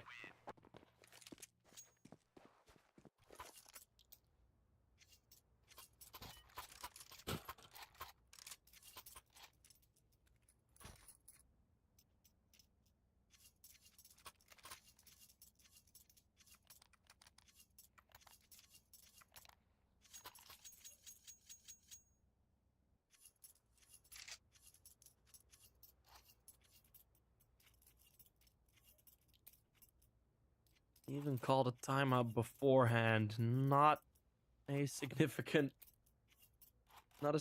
weaker buy for the Wolves.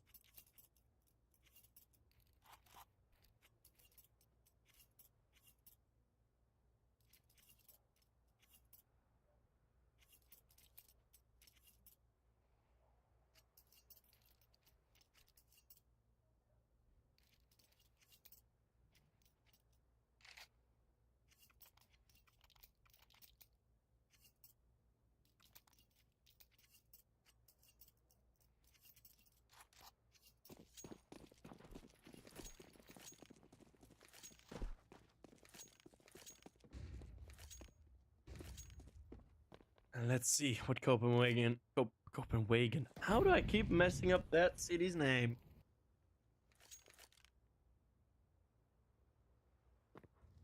Copenhagen Wolves. Let's see what they've cooked. Well, they've cooked a mist spray from Magila. Magila, who's... Oh, firepower-wise, Magila has had not such a good day. I mean, Millard had one of the rougher starts to any best of 3. He got 2 kills in the entire first half, but then still managed to completely turn it around in the second half. Undo now finds the opening kill. Millard needs to do a lot, and it's 2 kills and enough distraction for Swartz to chime in for his.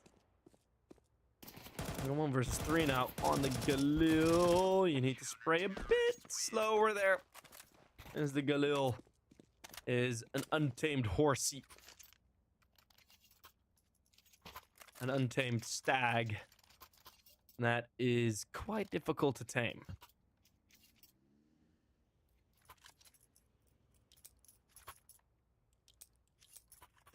Well then, conversion is there. Pistol round out for a Copenhagen.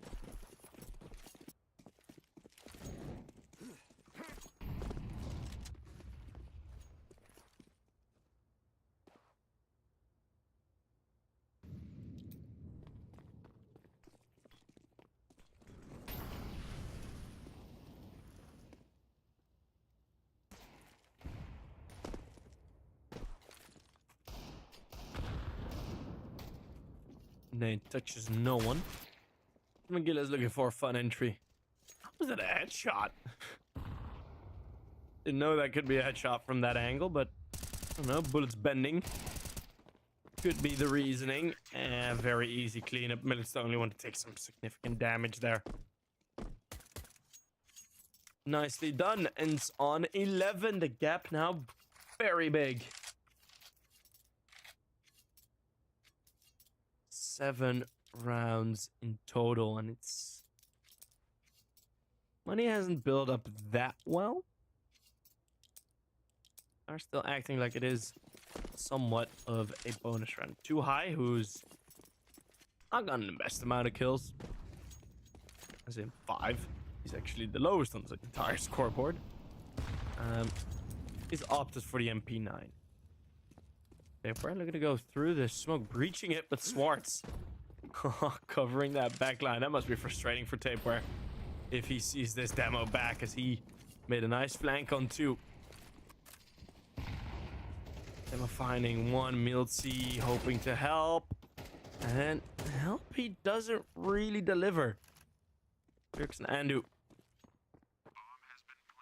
2v3 is what it remains at. Still one of the easier bomb sites to hold on. This flank could mean everything, but Andu's checking it. Schwartz has got to watch out. Oh, Schwartz now knows where both are.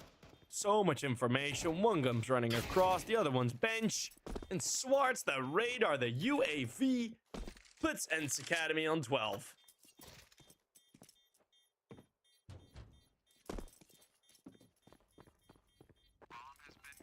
And that might be it for the Wolves in this European Pro League season. It'll be a short stint for them.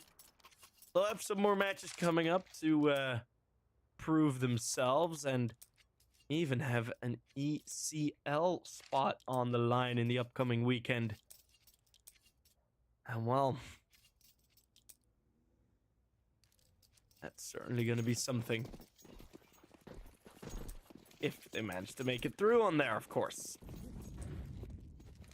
That would put a lot of pressure on them, because the inconsistencies shown have been there. And I think this matchup is just one where they get exposed a bit more, I guess. Maybe Era will play later tonight. I have no clue what the current situation is with that fifth man on Copenhagen Wolves, that Opper. Maybe they should just add Burmilov. Yes, they should add Burmilov.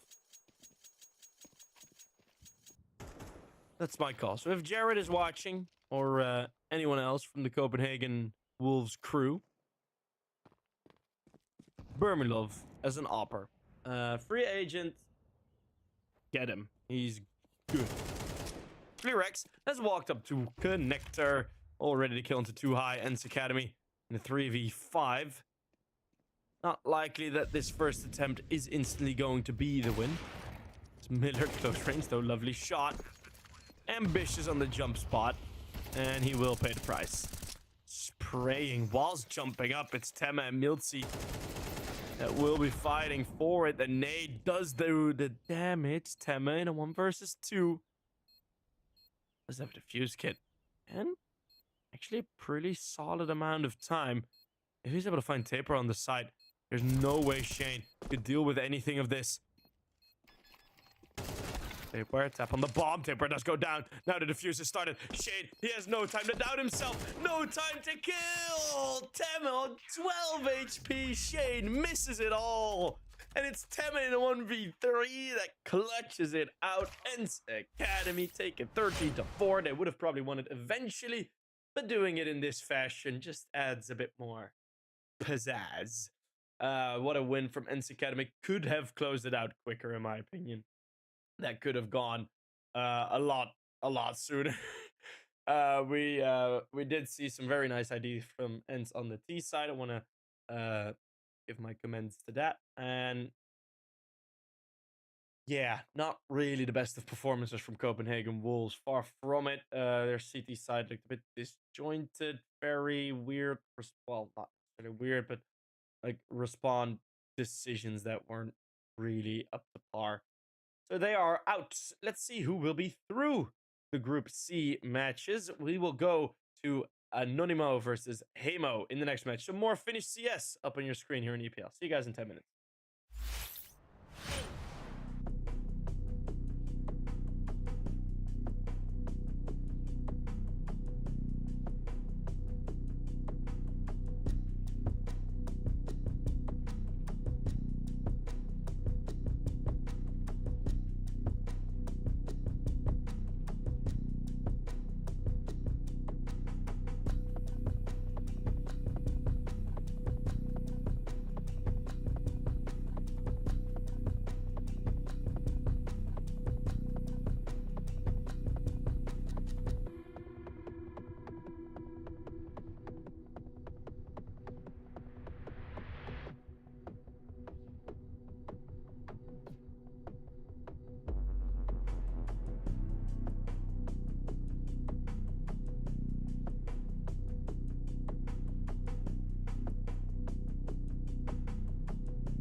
Hey, welcome everyone back to European Pro League Division 2, and we are watching who is going to be the first team into the playoffs out of Group C. It's going to be either Anonymo or Heimo, so lots of Mo's in the end there.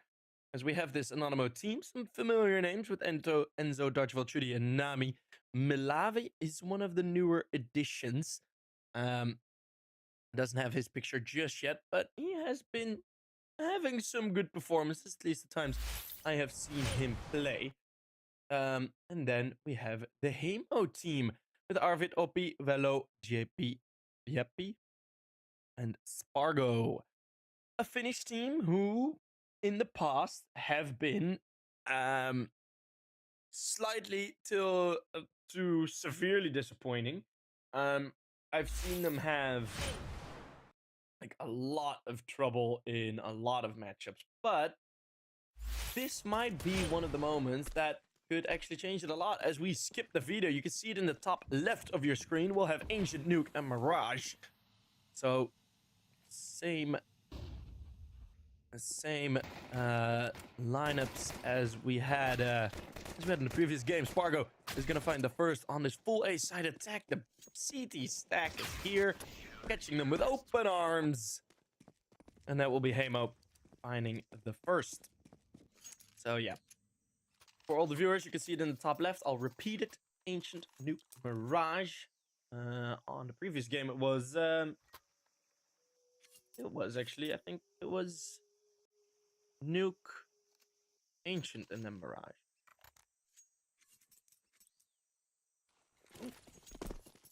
So, hopefully, we'll see another mostly fast-paced game. I know Anonymo and mostly the teams with Dodgeville and Enzo in there have been quite slow in the past. I've had some quite slow CS, especially from Dodgeville as the IGL.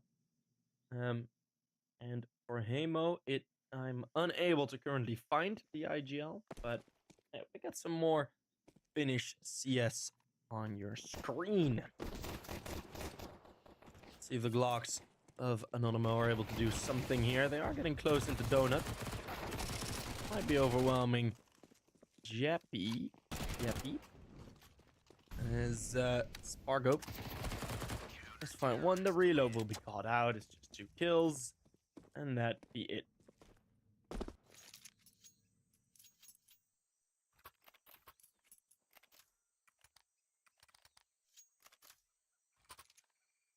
But yeah, Heimo, I think in all of their previous tournaments that they have been in European Pro League Division 2, I think in all of them they didn't manage to make it out of groups.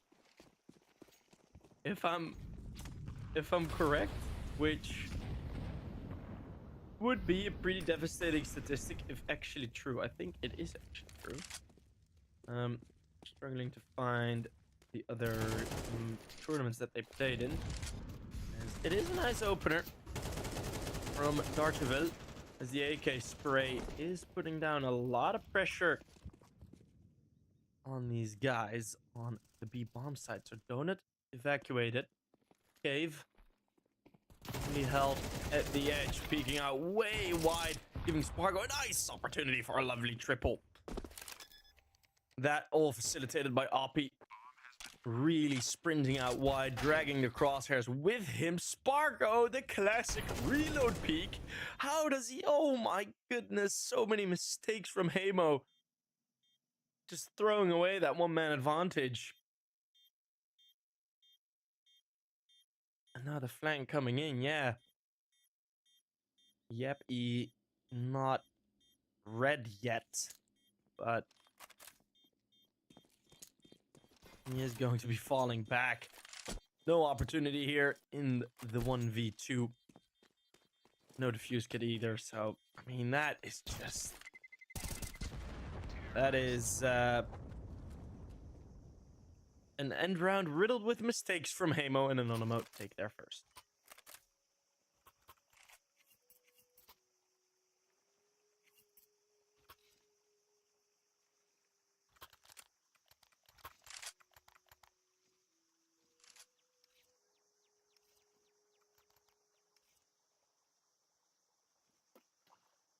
Actually, I stand corrected. In the 18th season, so 5 seasons ago, we actually did see Heimo finish top 6. Yeah, they finished top 6, lost to a top 3 team, and to a top 2 team. So they actually got out of the groups there. So that has that was a different result. They didn't join us for 19. Did they join us for 20? Season 20 was actually pretty fun, as it had Navi Junior versus Team Spirit final. That was in the summer, I'm sure. September. Well, Jeppy and Wello find 2 opening kills. Molotov onto Donut. The A bomb site seemingly wide open. There's just a Deagle on Spargo. It's hard to believe that there be an opportunity here. Spargo baited in, but chooses to delay his approach. Surprise, Nami! That Deagle won't fight much more. It's Darkjavel to line up both. And again, Anonymo win around this one just barely. Just barely surviving it.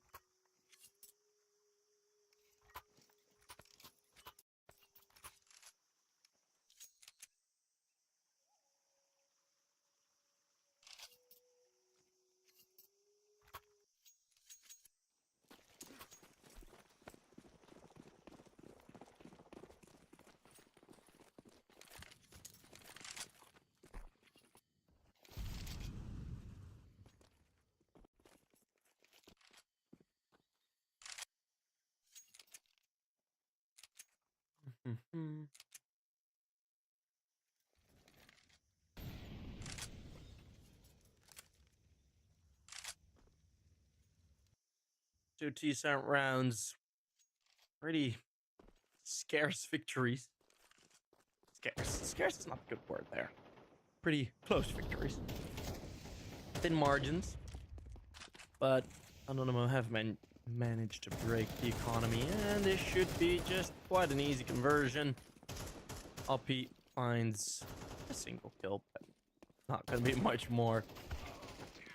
With Cuckoo Bumbo?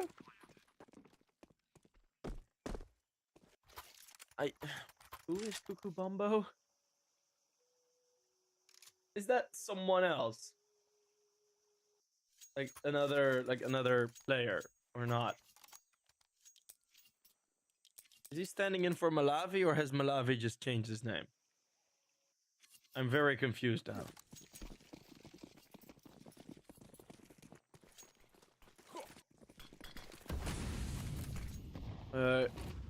Kubambo does not have wait, he's been 9 Academy? How does he not have an HLTV page then? Okay, I'm very confused at this point. Well, Smashy's flying over with the opening kill, opening 2 kills. Again, Anonymo with this fast pace.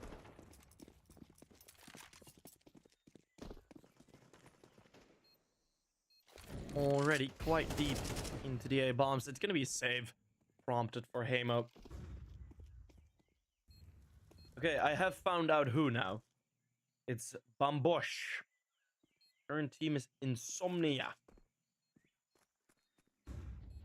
A Polish team, SNX Hotdog, Anorexa, and Edzelex.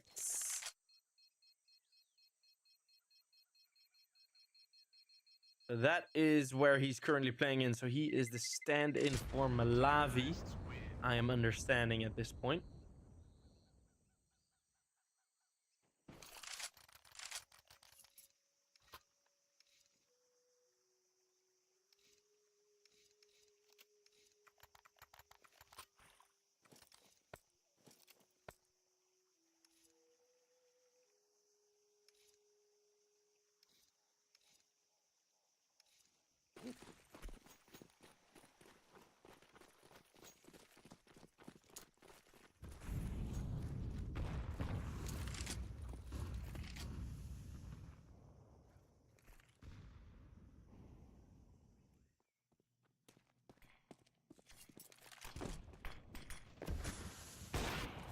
As, let's see, Jeppy, ooh, missing his shot again. It's this A bomb side approach from Anonymo. Very defensive Molotov from the Opper as kind of locks himself in.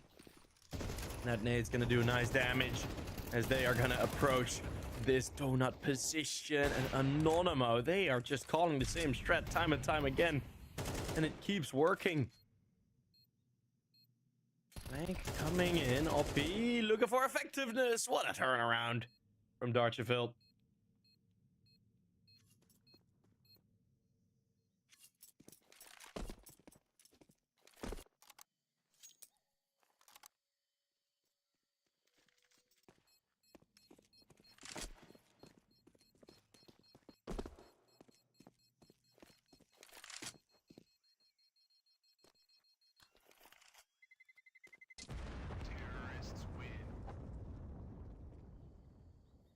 As Anonymo take their fifth, it will be another save, so that op will be carried over, but the pressure is still very much there. Cucubombo, haven't mentioned his name yet, as he hasn't gotten any kills yet. Oopsie.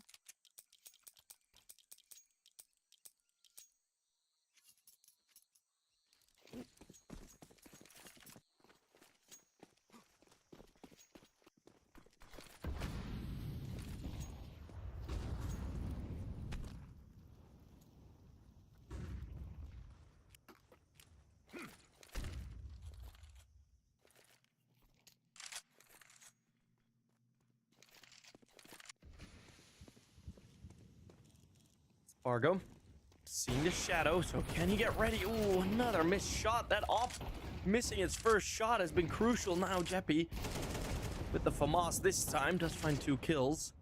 As Anonymo go for the very same approach. This time it is slightly less effective.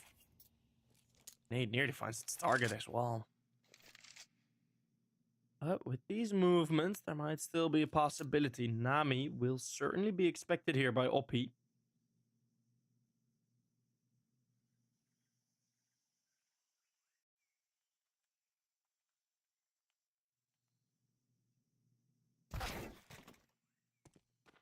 That's Arvid.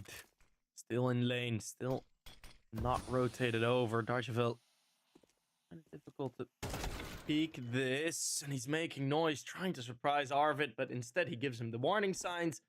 Anonymo go for the same strat 4 times out of 5, and this one won't be as effective as the last 2 times. Yeah, bomb site was approached. It's gonna be Heimo winning another. I do like it from Anonymo. Why not change, or why change a broken system?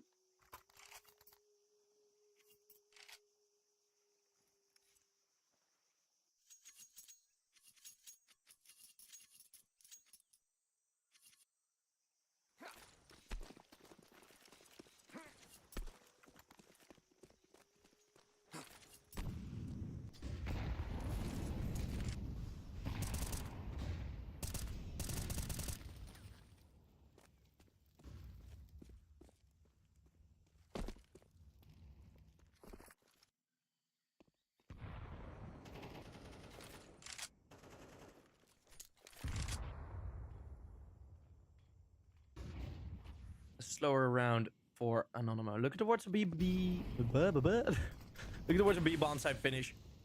Cucubombo running in as support. Just call him Bumbush at this point. Wello is able to find one from the back lines. The smokes aren't as effective. Nami will put in the final one, but the smokes are very deep. Or very shallow, I should say. They stick out a lot. That certainly is the case. Enzo could change the round here. Jeppy does not go for the full check, and Spargo will be convinced by his teammate that it's clear.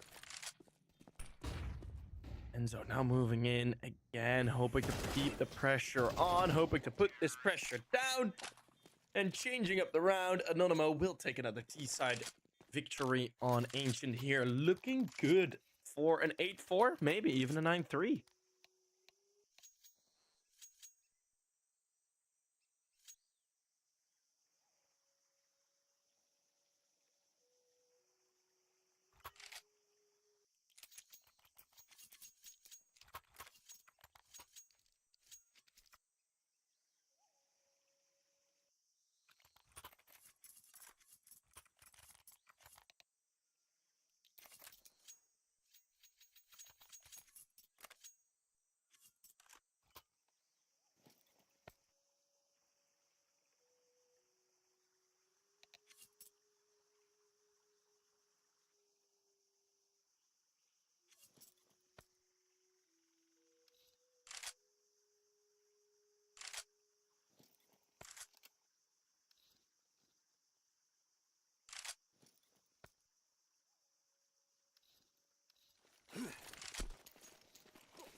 util flying in. Went for the Brola and Molly, and Enzo has found the clean spray on the push out of Donut.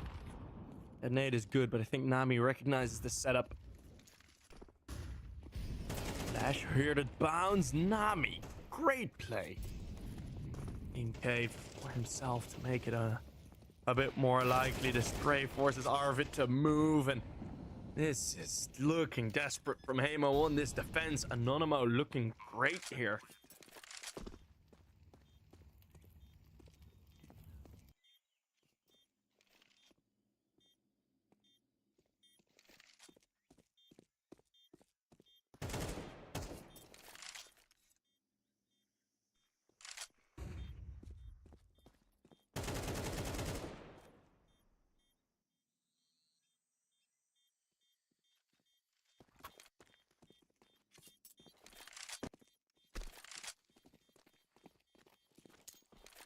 As Jeppy is again forced to save Anonymo. Once more, a great showing of T-sided Ancient.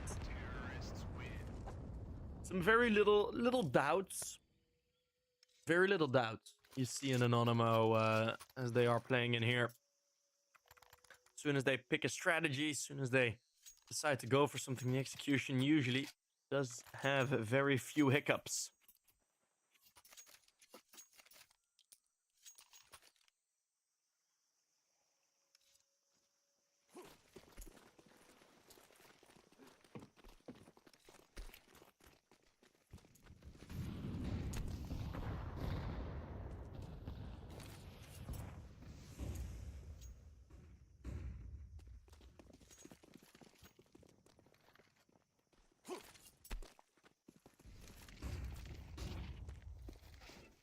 Just going high.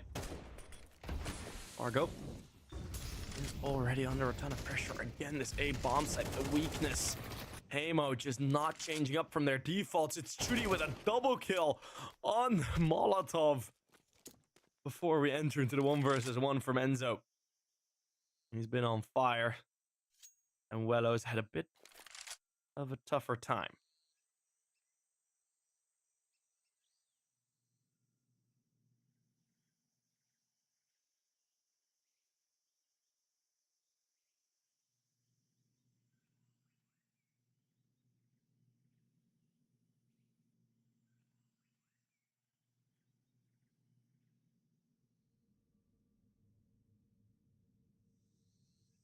Enzo pushing forward now.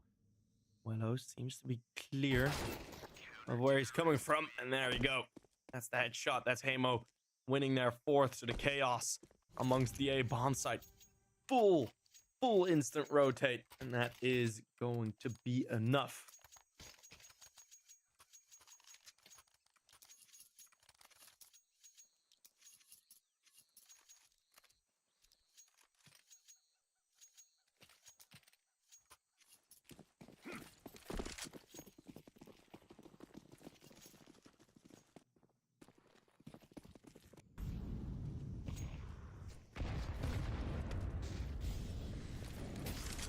Enzo, opening pick in middle again. Look at how lopsided these setups are from Heimo. Expecting after another failed A attack, it's going to be full B, and yeah, well, whilst they're correct, not really the one that results. Spargo with a nice shot onto Chudi, who offers himself up. Archiville, who has picked up the bomb, is looking to possibly cross through the smoke. There's no smoke now anymore, and Archiville, that smoke's fading. He's in trouble. AK spotted. Easy kill from Spargo.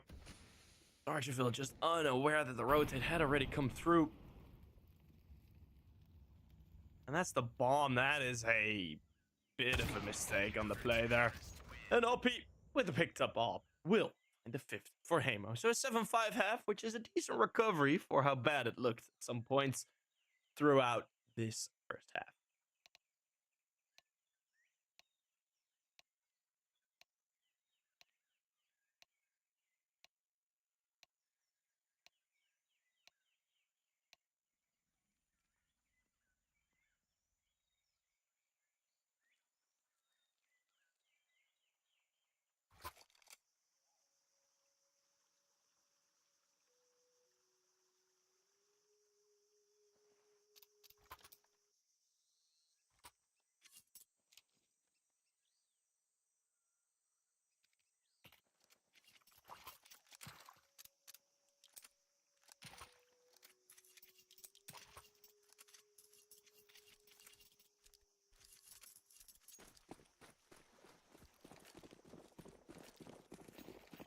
as the second half pistol gets on its way.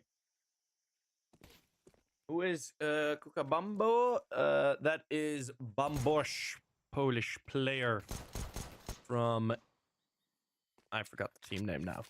In something.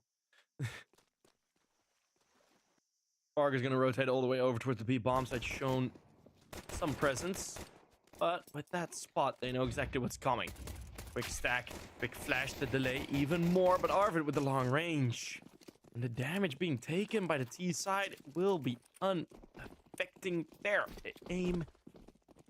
And it's going to be quick run in towards the A bomb site. Very fast rotate from Chuddy, and he's in a perfect position to deal with this, but he exposed himself a bit too much. Arvid with another great shot. Dodgeville can't do much. There's a team kill, but in a 1v3, it won't matter. Fargo finds that final kill, and it's Heimo looking fresh again in the pistol rounds.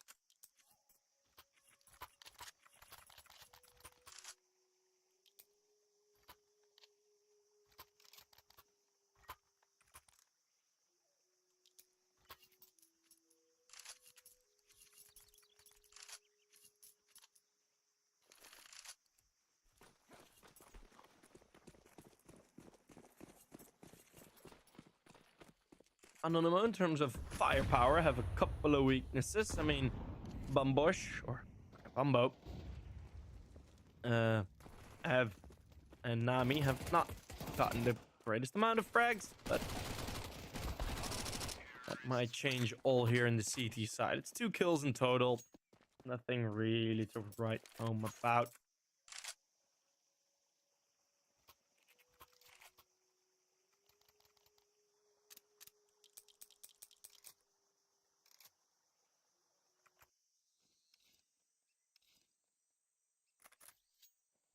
And this is the round that we're going to watch. Very determined T side. Very straight to the point for Anonymo. Sometimes it worked. Or most of the times it worked. A couple times it didn't, but they managed to win the half. I gave them the buffer for this fist round. Let's see if that directness will continue on their CT side. And by the looks of things, it will. You see the push from Enzo going in deep, going in fast. He's going to be coming up behind him. That's the first kill, disappearing into the smoke. The knowledge of him being there should send shivers down the spine of Heimo. As now, for a short while, there will be an avenue open, or a lane per maybe. As now Enzo still in another fight. Enzo not even looking towards the right players as the B-bomb side falls completely to Arvid.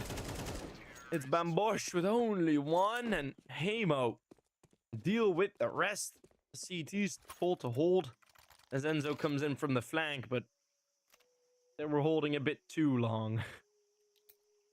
Heimo on 8.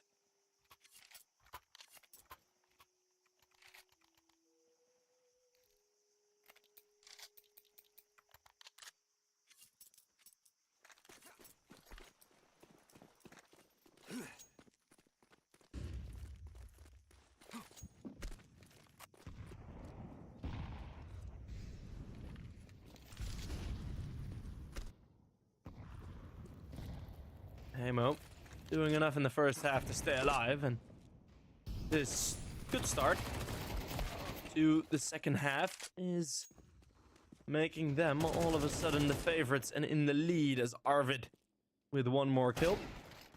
Enzo, ooh, these pistols got something to say. I told you guys, Kukabumbu. Kukabumbu. Shit, I can't pronounce his name for the life of me. If someone held a gun to my face, I won't be able to pronounce Kukubumbo. Well, I'm gonna call him Bambush, because that's way easier. Feels like a prank of my production to give him that name. Or a prank of his to give that name to the production. But nonetheless, he's the final one to go down before this 2 versus 2. They had a 3v2, but they had very little information on where the remaining Finnish players were. So, let's see how this commences.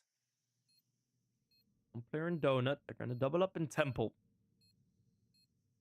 That's something you see very often as the T side setup. Especially not with the bomb plant to where it is. The dump approach is there, will always be there. Nice peek out from Jeppy, and that makes 2. Jeppy Jasper gets the 9th for Heimo.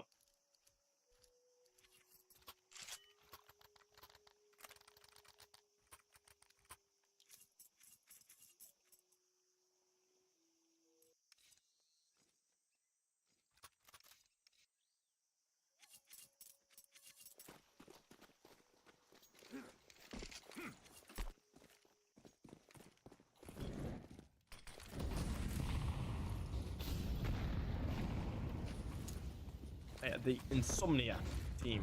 That is it. That's the current team from Bambush. But we do have the stand-in, of course.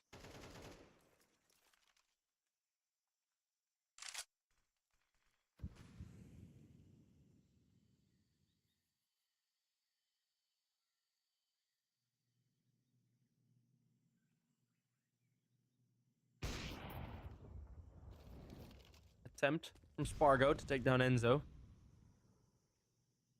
Enzo still remains alive, although the util from the CTs isn't looking that healthy. Not a lot saved either from Heimo.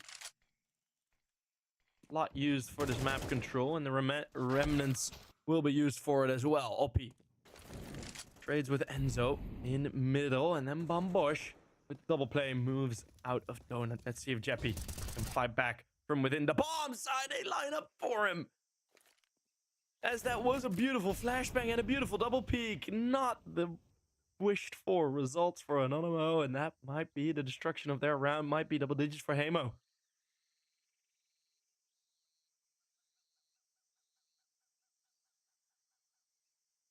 Coming in from Enzo, a nice freeze. Not pushing forward, not making any noise. Anonymo did not know where to look in that A-bomb side. Darcheville, usually not the greatest clutcher, will have an impossible task. Op missing the shot spares him mere seconds before he's taken out. Heimo on double digits. A surprising turnaround here on this T side, as Heimo all of a sudden looked ready to take it to them.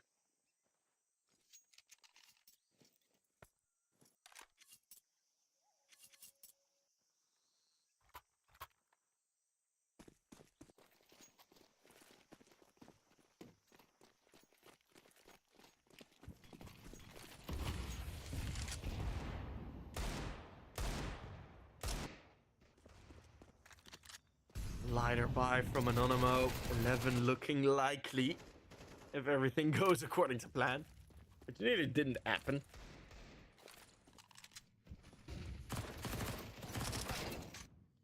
As Enzo let's find a nice kill. Wello is going to give himself up as well. Anonymo have a very good chance.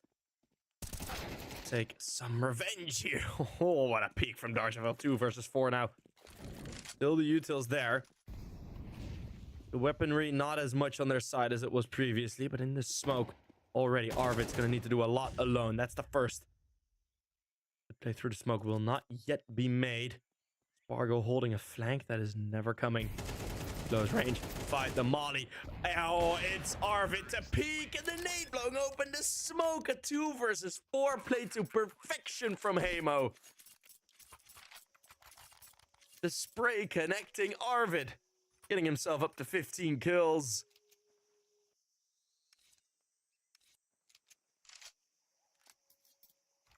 And all the timing seeming to be working out for both T sides. I mean, Anonymo have found lots of great timings, lots of great reactions on the T side as soon as they picked something to go for. But Heimo in these mid rounds have been really quite solid. To be fair, they won pretty much all of the 1 versus 1s in the first half as well. Those of those 5 rounds that they won, I think 3 of them were 1 versus 1. Or 2 of them at least. 2 at least. Well, now the AK misses their shots, and Enzo comes chiming in from long. Spargo jumping to spot, but he gets punished with a dink. And very quick reaction from Bambosh to take him out. Hoppy, all alone, and Anonymo will look to finally win their round. Their first round on the CT side. Just in time.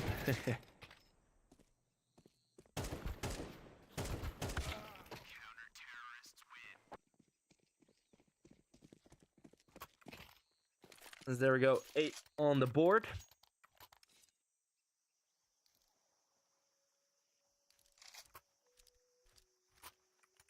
We've seen other teams be eliminated already. Well, we've seen Lumix take the full W in Group A. We've seen Kono do that in Group B.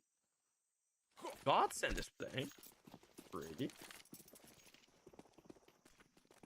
Oh, we got Mill09. Nice. Okay, it's cool that Godsend with their new lineup is playing. That is pretty damn sick. Okay, Vibes and Verdant looking real good as well, beating Los Cogutos in pretty dominant fashion. A 13-0 on Ancient.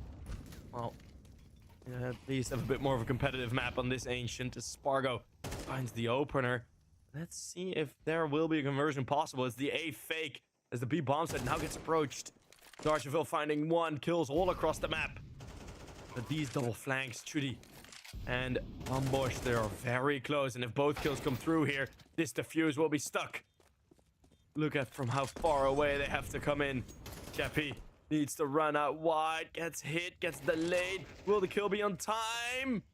No, it will not. It's going to be Bambosh with the protection. And Heimo rushing that bomb plant. A bit too much, not waiting for the connection of their players. And that will be costly.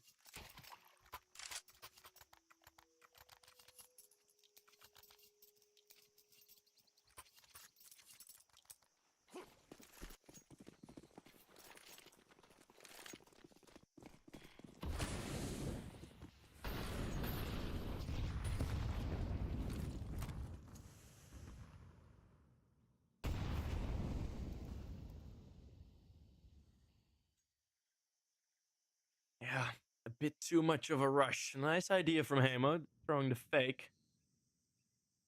And with all the players getting the kills, but after that, a very hasty decision. There's still around 50 seconds left. There was no reason to really force that push. An opening kill now with the AWP for the T side, whilst Wello has already gone down. Another jump spot, but Bambosh finds it. And this is going to be difficult to hold on to unless Jappy can find something amazing. Oh, if something amazing is just 1 kill, call me amazing. Well, rushing towards the bomb diffuser. It's all a ruse. Anonymo making a bit of a comeback.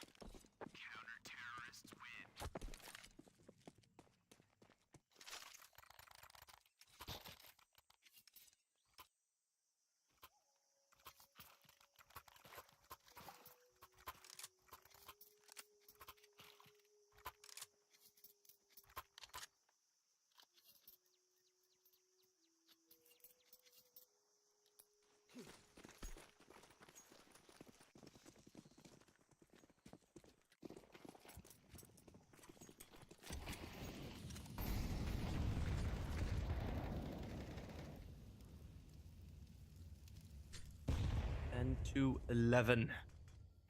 Ammo on lighter weapons. Just cannot seem to find that 12.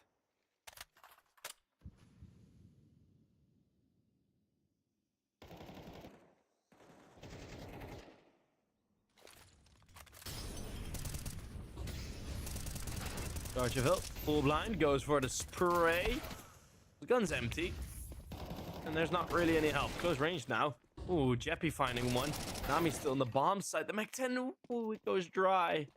Would have been a 2 versus 2 and a very winnable one at that. But it is not meant to be. Anonymo equalized back again at 11.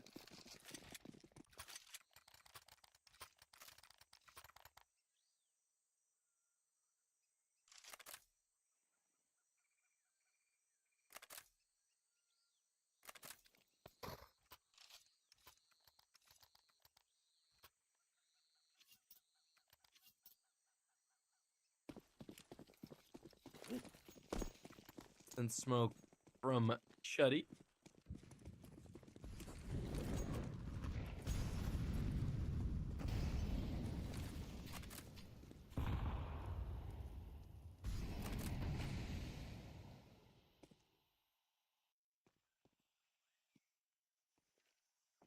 Full gun round for both. 2 AKs available for the CT side. No ops in play. Back of util. Will Enzo be spotted? Yes. Nice awareness from Wello. It's Ben Bosch to trade. Can Spargo find one more? Out in the open, util in hand. No reaction there from Heimo. At this point, now they realize, like, oh, wait. The A-bomb set might be open a bit. On the bomb set, Nami reveals himself, gets OP ready. And a 2 versus 3. Might look like Heimo is going to be the first team to get towards that map point yet. There's a nice spray through Chuddy. Absolutely has a chance here. Molly and nades on Jappy. But through the smoke, the reaction is there. 22nd kill from Jappy, who is certainly turning up the heat on his personal frag. It's going to be 12-11.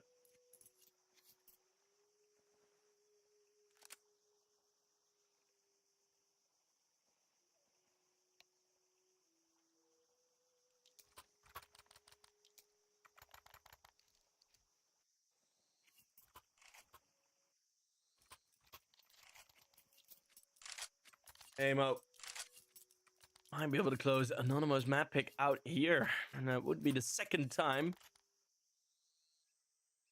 they'd promote to the playoffs. And it would be the second time they'd do that in a 2-0 fashion. Can't say they're looking bad at this point, Heimo. Bambush has also turned up the heat. I think had like 4 or 5 kills at the at halftime. Now sitting on a nice 13. And everyone from Heimo is showing up. Everyone's fragging.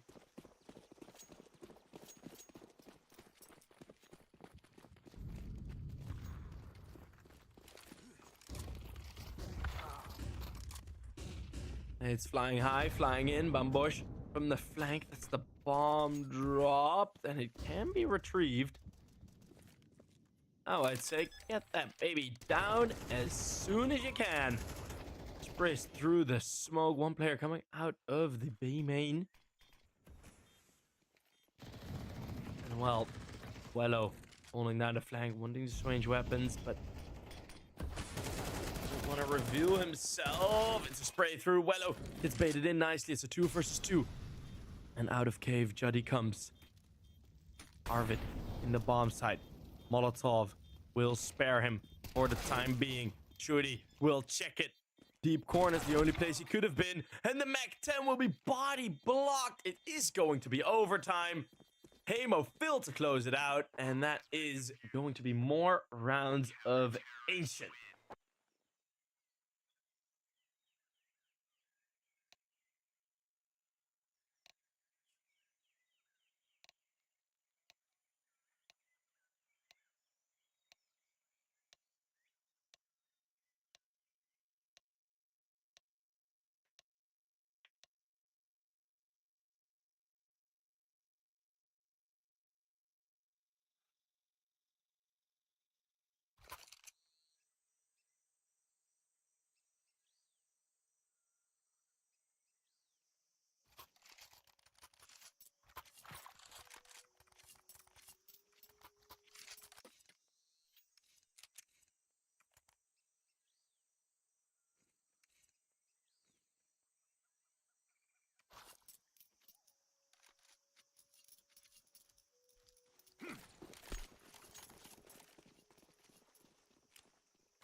Well, 12-12. It is overtime. 16k overtime, so we're not worrying about money or anything. Bambush with another nice piece of aggression out of cave. Will be forced back. Lovely shots from Wello. Bambush keeps going aggressive, but with 2 HP, how much more can he do? Not much more as well. It's the one to body bag him. Long range, AK spray. You need to tap there, Jeppy. His name needs to be Tappy. That's a bad joke.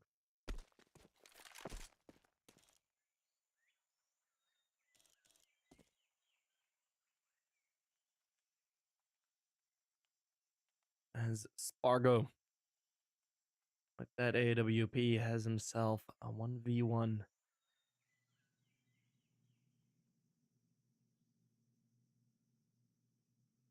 Playing with the Havu team before. The Havu team that, by a miracle, remained in the top 20 teams for ages. I don't know if they're still actually there. Or have all the Havu players spread onto new teams? No, it's just Pua and Yuli left.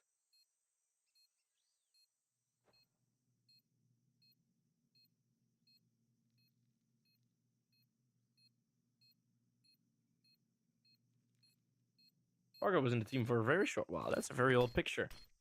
Well, Darjaville is going to tap the bomb, is going to stick to the fuse. The bomb plant's going to be happening. The knife. Oh, 0.04. Yeesh. That cut it very close. But it is going to be Spargo that will get the round win eventually. Damn.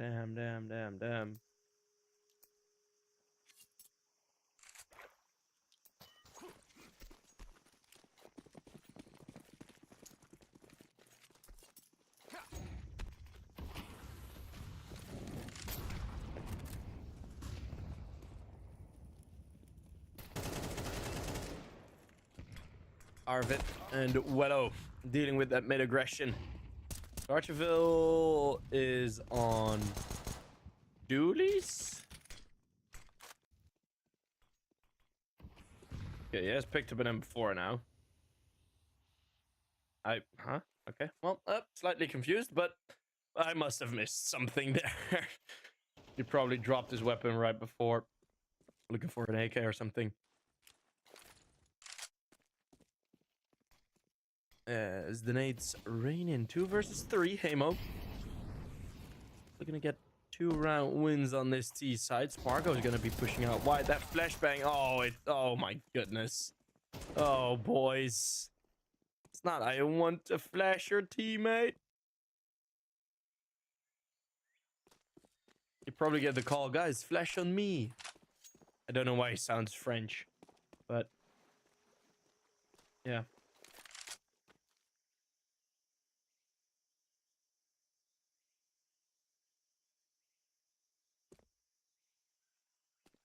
OP. Now look at the mind game. The 2 opponents, 6 HP. That won't make it easy for him. And exiting out of cave, I don't know if this is the best decision either.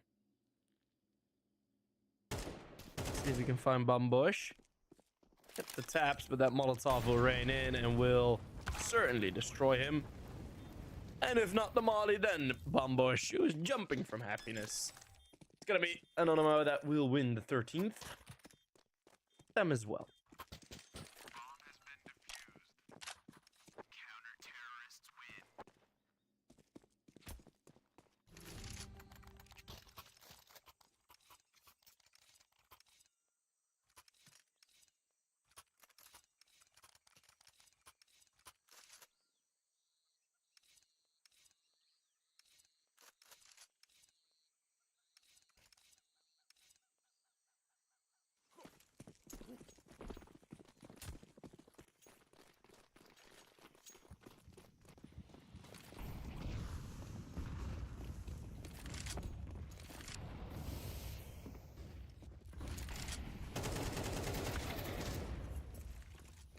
Enzo and OP going for the opening trades, and Wello goes just fast forward.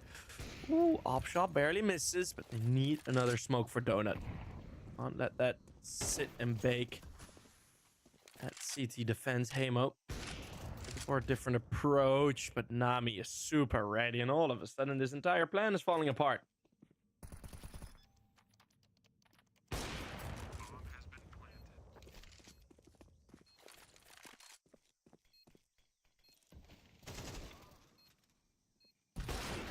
Fargo. Ooh, nice shots by Nami as Anonymo win the first half of overtime. 14-13. Some good play, some good stopping power on that bomb site.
Second half of overtime starting to in 10 seconds as Heimo would need to win all 3 in a row.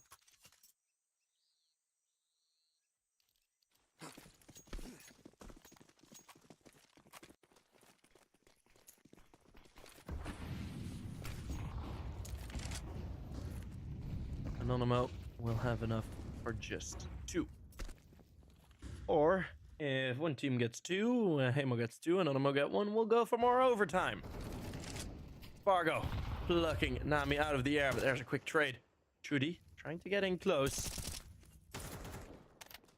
Opie does find his escape. It's the one man up as the situation resets.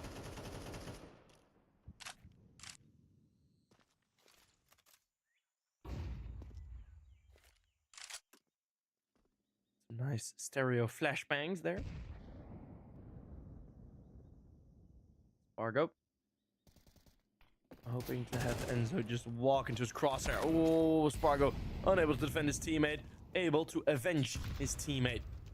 2 players now getting into the bomb site, not without being damaged. And everyone throwing that Molotov throws it in way too deep. Blindsided is Spargo. Now, Chappie will also be found by Trudy. Wello left alone. Trudy just goes for the swing. And it is going to be 15. It is going to be map point for Anonymo. And I think after quite a long struggle, Anonymo will finally be able to find their 16th round, their map win.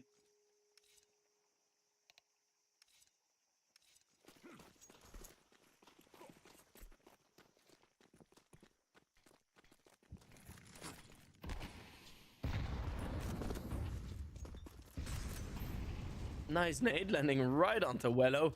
And 2 players already going down. It's Ben Bush, the stand-in, to find a frag or 2. Molotovs raining in towards middle. Double Molotov just to be extra sure. Fargo with that AWP. It's a great angle, but under this much pressure, how much can you deliver? It's 2 kills. And Arvid finds 1 more. That was the remaining player on the B bomb side of the map. But in a 2 versus 2, this might be over as Enzo gives himself up. Trudy will be found by the nade. Trudy, no more clutch this time. It's going to be Heimo extending the play for just a bit more.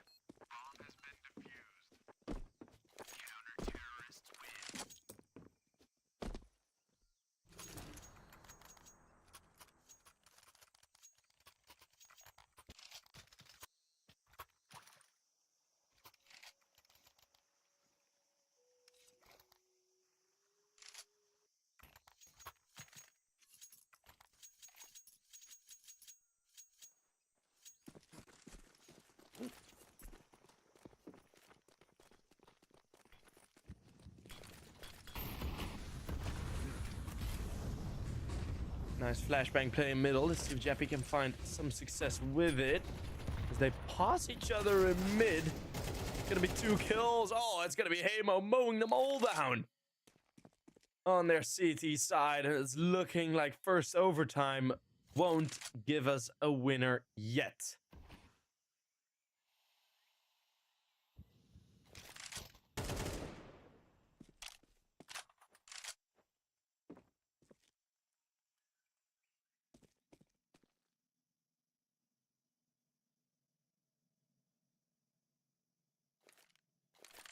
Judy. Again, the last alive, this time 1v4. Not really seeing any extra possibilities of a round win here, to be honest. Molotov thrown in, they know exactly where he's at.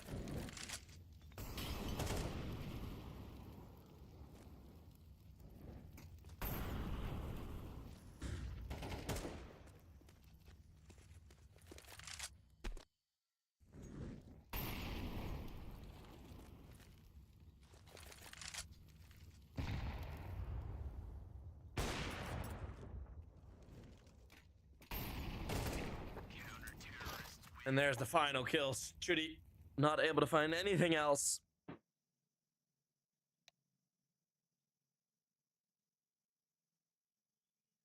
And that will be overtime number 2 engaged.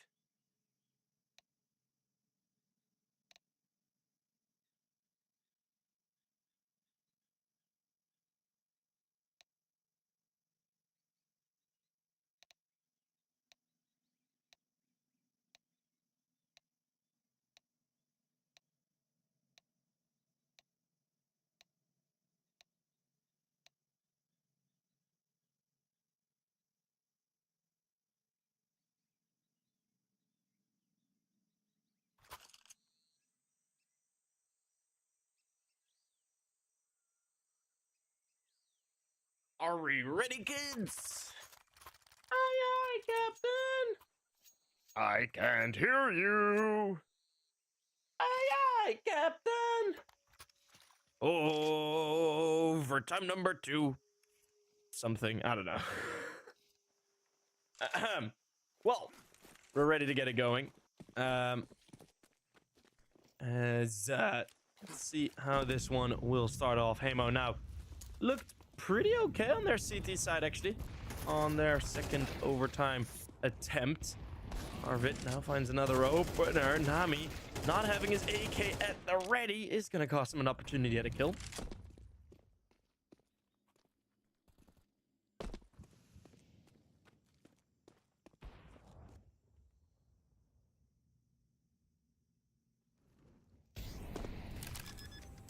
And in the 2 versus 4, there will still be the opportunity to plant.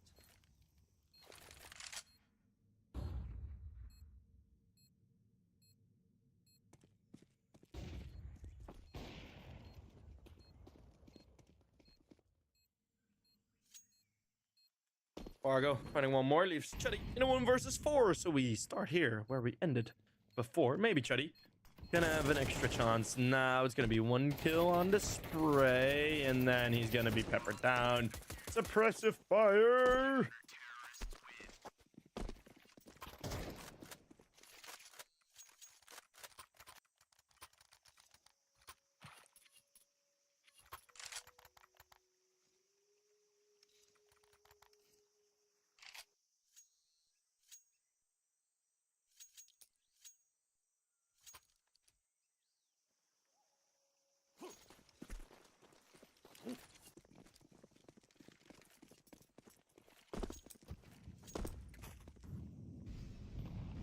Can Anonymo win their map pick, or will it be Heimo taking it away from them?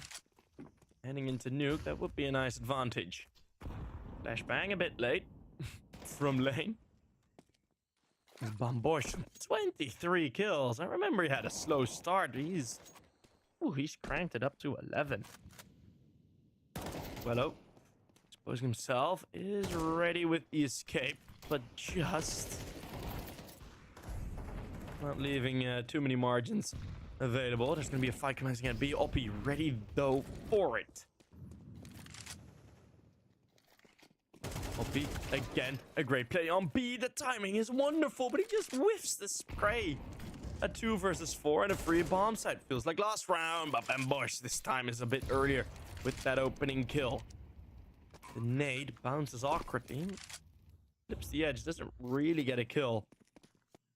Some hefty rotates coming in. Ooh, Heimo leaving it late. Leaving it very late. This might be trouble. One player in cave. They're not going to double challenge it. Oh my god.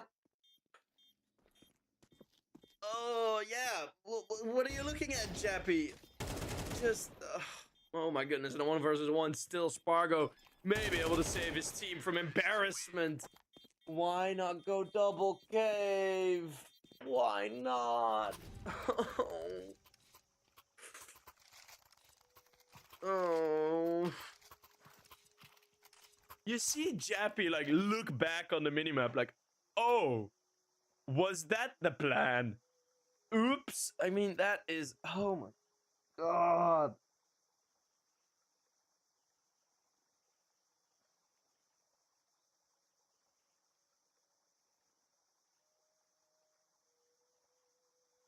The highest concentration of one and done corners around that cave area, probably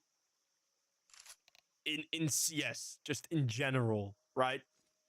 Though all those little cave nooks and crannies where you can hide, and it's usually a one and done, hence the name. Why would you go in there alone? Oh my god. Oh my god. Oh, that is such a misplay. That is oh man. Chat, do you sense my frustration? Well, it is still going to be 16-16. Heimo still have an opportunity to find the second round of this CT side, although Anonymo get a bit better start this time around. Even the trade with Spargo. It's that narrative. Bang! 2 kills from the CT side, dropping the bomb with it as well. Jappy has a chance to make his wrongs turn right. As Nami drops the bomb with his death. A bush. Or Cuckoo. Or Bumbo. I think Bumbo is better. Is going to be on the flank. Now they double peek him, and Arvid will find the kill. It is Heimo this time taking 2 in the lead. And that means Anonymo now need to win 3 for a 3rd overtime.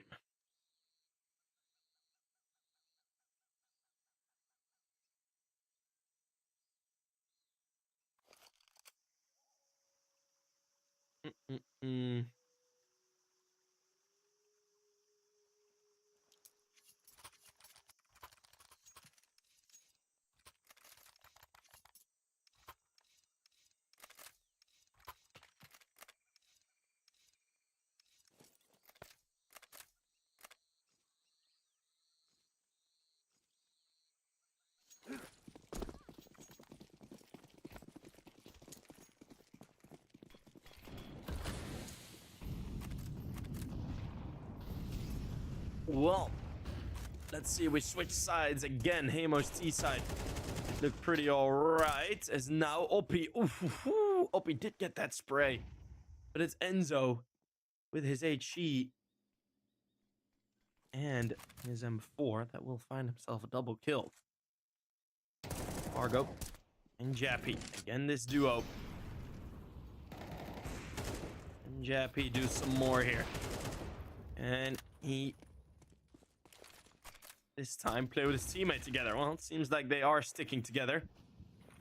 Should be a lot better already. Flash goes deep. Second flash goes very deep. And the Molotov to block the cave exit. This will be the precursor of a bomb plant. Will that be enough? Nami now revealing where his position is at. Heimo have all the information in the world.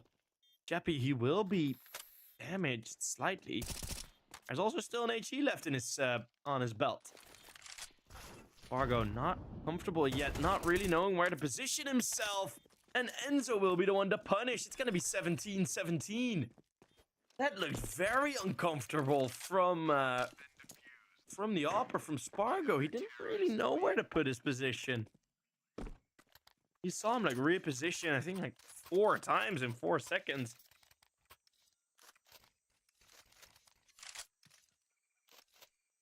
And that's gonna cost you.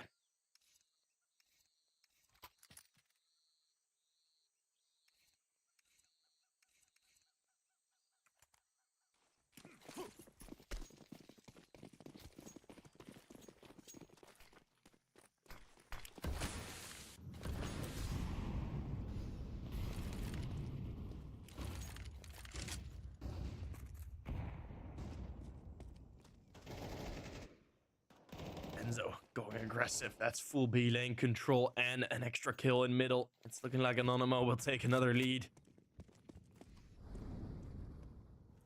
Another map point.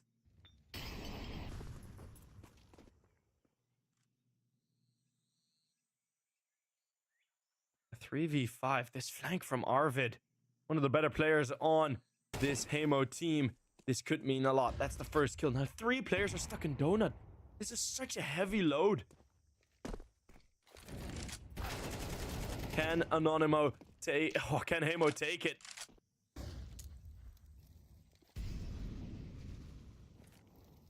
Over towards Donut. Still the bomb not on down yet. Flashbang thrown. To deal with that Donut presence. There was no util left anymore to deal with it in any other way. 2 smokes still left. Jeppy needs to clutch. Needs to clutch. It's a must. He's moving around, facing 2. Enzo falls. Darcheville. He had to clutch himself. A 1 versus 2. From the very position Jeppy now possesses. And it is Jeppy that will possess him. It is going to be 18 as its map point for Heimo. Jeppy might be indeed fixing all of his wrongs from earlier. What could have already been a map win for Heimo now turns into another opportunity. Only a single round. A 3rd overtime. Of course, always possible. Look at the kill counts. Enzo on 30. Bumbo on 29. We got 29 on Jeppy. 28 on both Arvid, Spargo. Everyone's getting their fair share of kills. Everyone's in the server. Darcheville's the lowest. Together with Wello. Pretty sure that means both IGLs, if I am correct. Pretty sure Wello is the IGL. I cannot confirm that myself right now.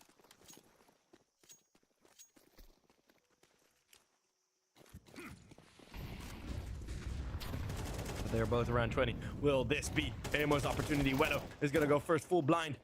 Mistimes the blind spray, which means Enzo can trade. Wide swing from Darcheville costs him a lot of HP. 2 bottom fraggers from each team. They are finding the frags. Darcheville's low on this bomb site though. HE not planned for his position, at least just yet. Who knows? It might come in later. They know how much Darcheville has been damaged. That's a very common nade position. Darcheville hasn't bothered to reposition yet. That nade is gonna go way past the close corner. Not frag. The flick is there. It's a team nade. Oh no, now it's a 1 versus 2 from Spargo. The nade bounces. It freezes everyone from Heimo. Spargo tries to get away. 23 HP. Needs 31 on his kill counter to win this. And he's gonna be booking it over towards the A bomb side. Will the plant be on time? Will he be rushed down? Will they wait? Ambush. He's going earlier. Darcheville's still low. They line up. Heimo with 2 clutches back to back. The Finnish team will fittingly finish this fight. And Ancient will go the way of Heimo in a banger of a match. And that is only map number 1. My hair is completely everywhere as I am quite baffled by how that map went. Oh my lordy. Heimo managed to finally take it over the line, and that will be them going with the advantage into their second map. And that second map is going to be Nuke. And that is going to be the pick of Heimo. Let's see if they will be able to complete the 2-0, if Anonymo will be able to fight back. So we're going to be looking at that in a couple of minutes. Get some food and some drinks, and I'll see you in a bit.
We are in Nuke. And we're ready to get it going. It's the first kill already. As OP has gone down and outside, Dargeville getting himself a second kill. Quite open and exposed, that outside play. Of course, it is a wide surface area. Let's see if Jeppy can connect the headshot with the help of Arvid. But no, Chuddy comes out on top. For a bit. So, that is going to be Wello, who was still holding the flank now with Jeppy.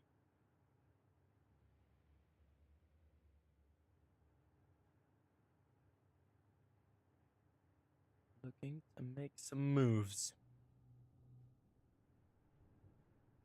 CT's very stiff. Not moving much. Got this bottom position from Nami. Could get caught off guard. Timing. Close range. That's the first shot connecting, and in this close range fight, that Glock definitely has an advantage. Nami has gone through the door. Jeppy will open it now. And they go uphill. Nope. That's the bomb drop. That should be Anonymo. Wait, one more. Bam. Bosh. Exactly. Nice double kill from him. Took those out the pistol.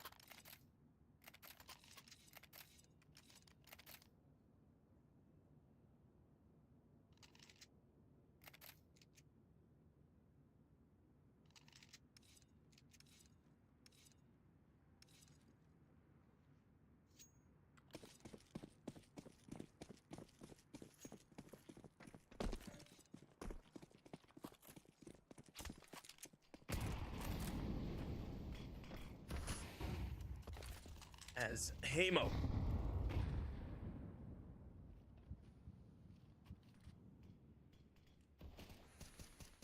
now the ones on the lesser buy to still be able to do something here. Ukubambo with another frag. He's been on fire in these final couple of rounds. It's gonna be an easy 2-0. And it's going to be the full eco for the next Heimo on this T side. Looking for 4 to 5 rounds. Then I'll be satisfied. And yeah. Another eco, so that's going to take a while before we actually get there, but we'll wait this one out, shall we?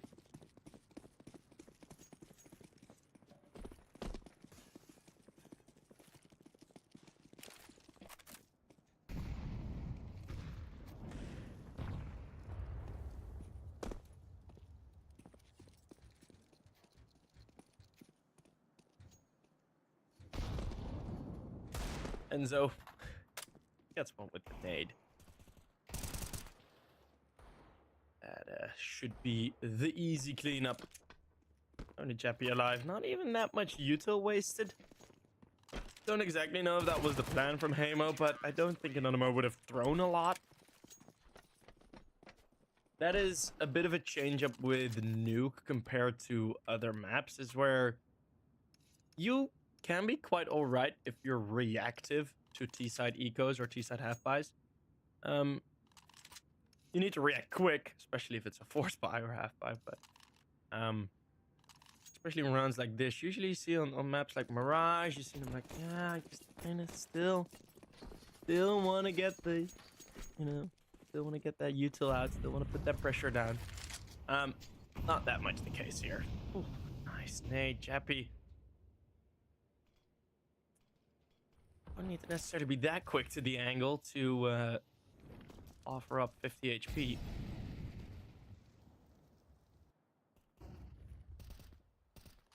Mini, there is one player and outside left relatively vacant by Enzo. Through a long range nade, that's been spotted, so they know his position. And from garage, Enzo takes the fight. Enzo easily takes the kill, but Oppi able to trade in. Jeppy from the top drops down. That's some WAP. It's Arvid. That's the headshot. And his able to find one more. Arvid will be traded upon, leaving Wello all alone. And versus the SMGs, it's going to be a bonus round victory for Anonymo on this nuke CT side 4-0.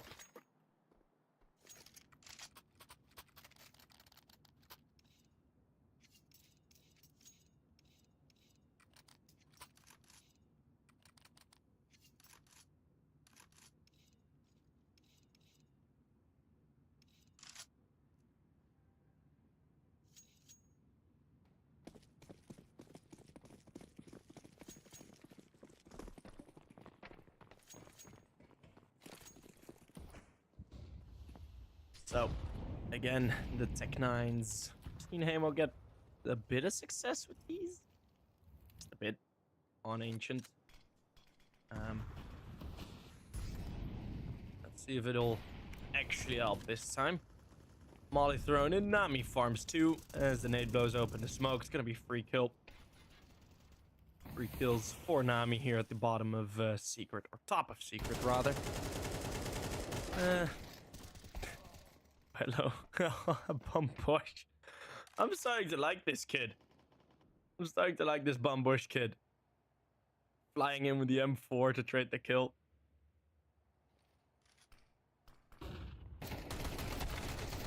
Still trying to get to the bomb, and Nami will eventually be dropped. Don't really think a save of the AK is possible. It's gonna be a buy round in the next anyways, so. Jappy.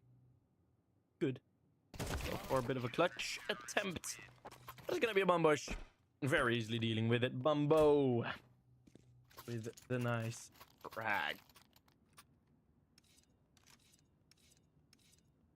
Let's see. Oh, damn. Yeah, wait. It's been 8 o'clock. Of course. All of the other games have started.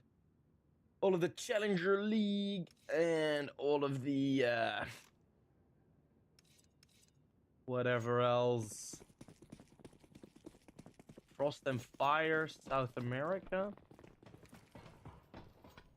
Got CCT going on. Beautiful. Beautiful stuff. Gubambo. Hoping to find another opening frag, but Wello gets ahead of it. That nade exposes him, pulling the pants down.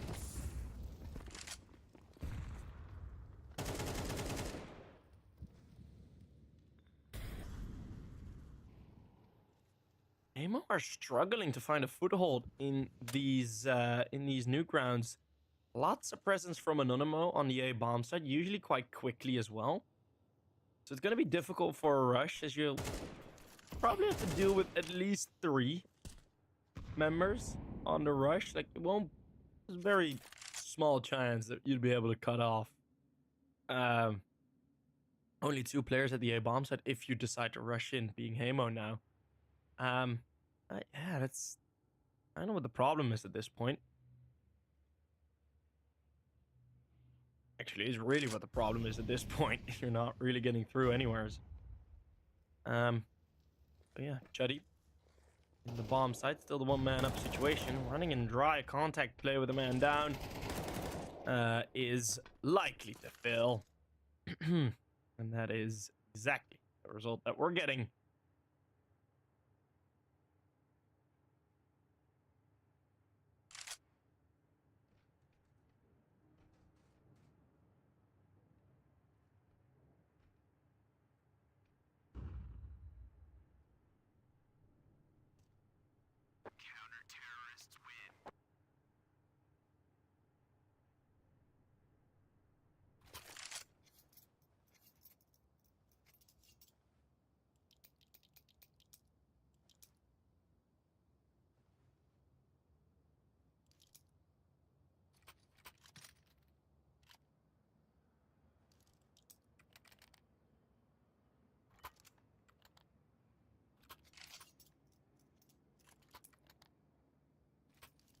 As Heimo take a timeout, which is necessary, because it's not going the way that you want it to go. Not at all. If you're Heimo. Because it's not necessarily that they've been losing, it's more that they've been really, really not getting close to a round win. Very, very, very far from it.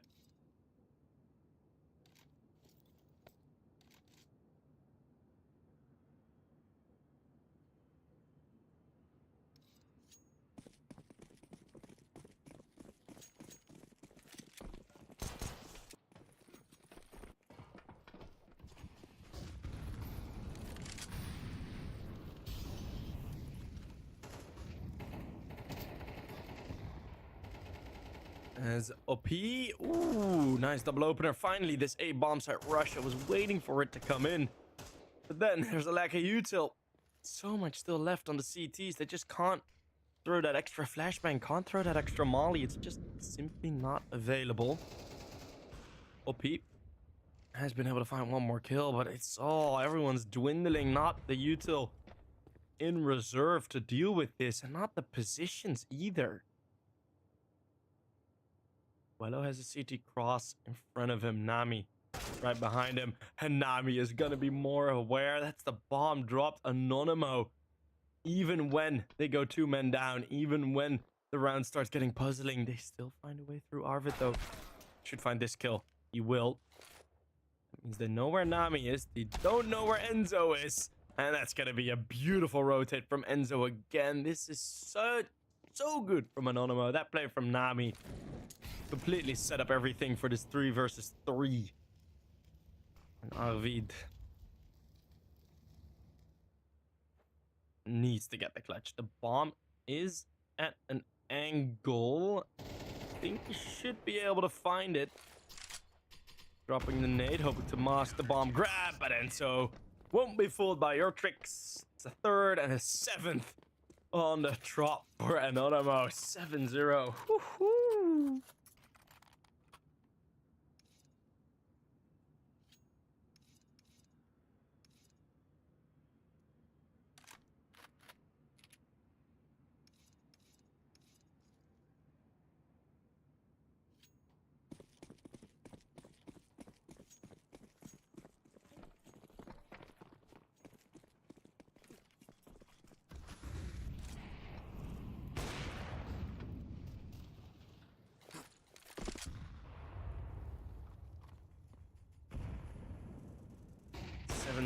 Flashbang is nice.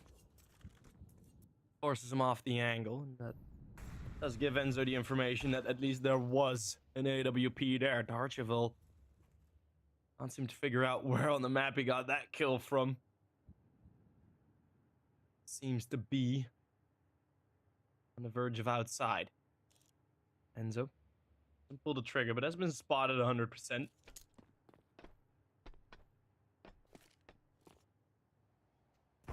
Nami peeking out wide. Okay. Oh, that's a nice find by Spargo. Spargo! Hoo-hoo!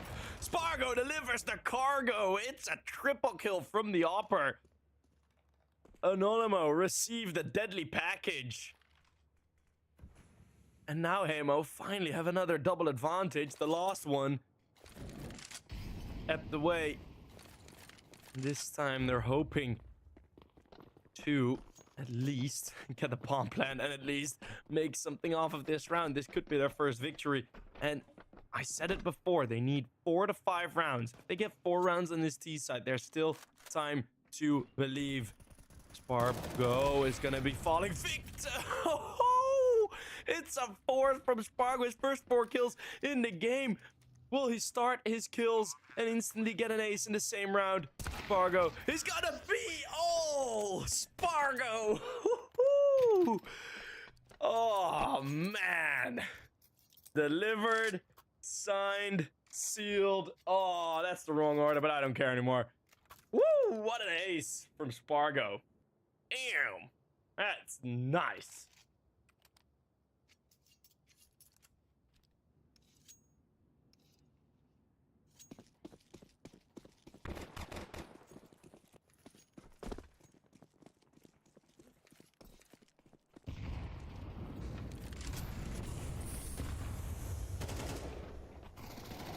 As OP trying to run in Jappy with one as well. Newfound confidence in the Heimo team. A Spargo ace does that for you.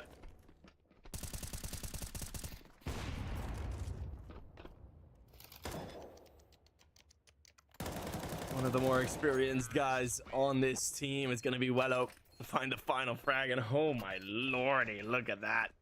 Look at how fast that went.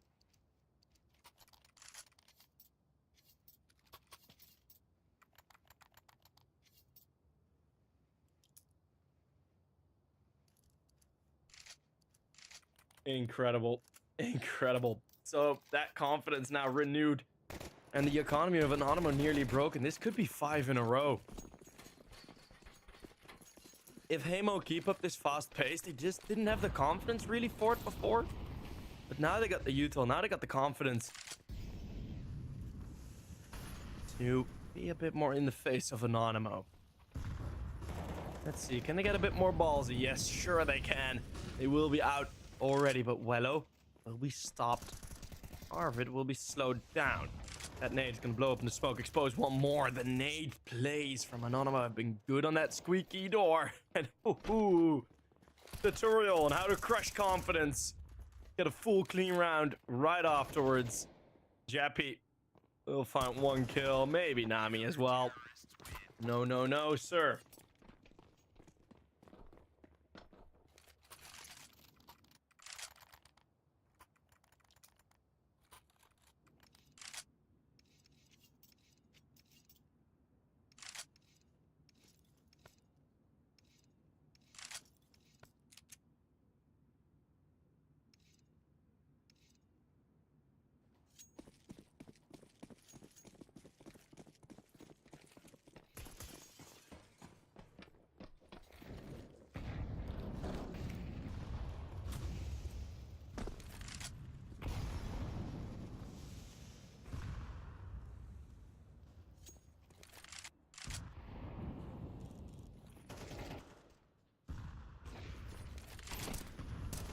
Shots being fired, but nothing being connected just yet. And Heimo's confidence with that slowed down.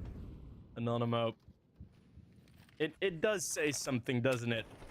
That a Spargo ace is one of the 2 rounds that they win. I think that is more a testament to how good Anonymo's CT side has been. Not necessarily how good, how appropriate Anonymo's CT side have been, because it hasn't been like Heimo have been throwing the entire book at them, right? They've like the entire playbook. I mean, there have been very pretty stagnant T side rounds, pretty simple ones, but Anonymo have been handling them perfectly. And you got to deal what's in front of you. Got to play what's in front of you. So they've been playing very well. Haven't really had to adapt that much actually, but again, it's looking great. 3 versus... Okay, 2 versus 4. 2v5 turned 2v3. Now Spargo does trade, but smoke kill has come through. The wallbang is there from Enzo. Wants to just confirm it. And Spargo does go down 9-2. It may be a double-digit half. Woohoo!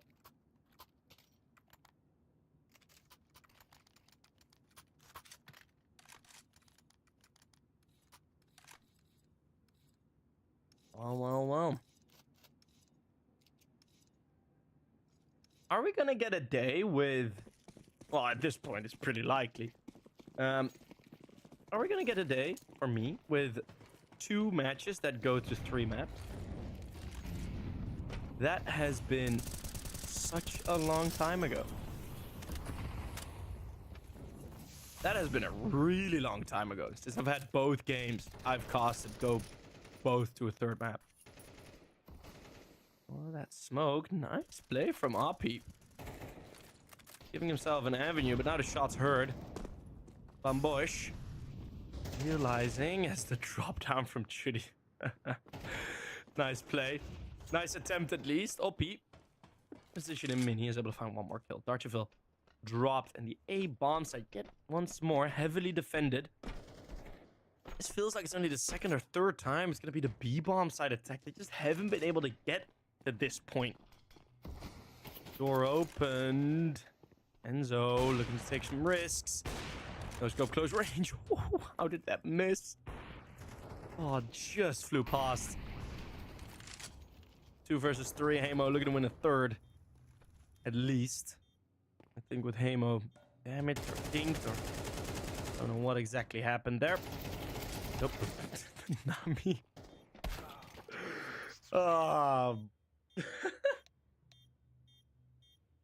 Empties his AK. wants to throw a molly. Steps out too far. And he dies. Beautiful stuff. 9-3 is the halftime. Pretty damn good look by Anonymo. But yeah, as said, right? It's a good CT half, but they haven't really been thrown. Like, if Anonymo would have had an actually good CT half, this would have been 12-0. That's not been the case, right?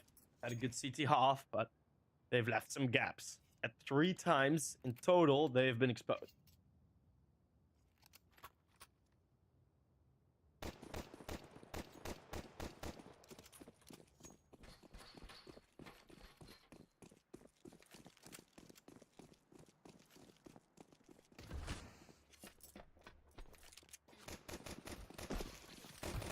Shuddy, just running and jumping past.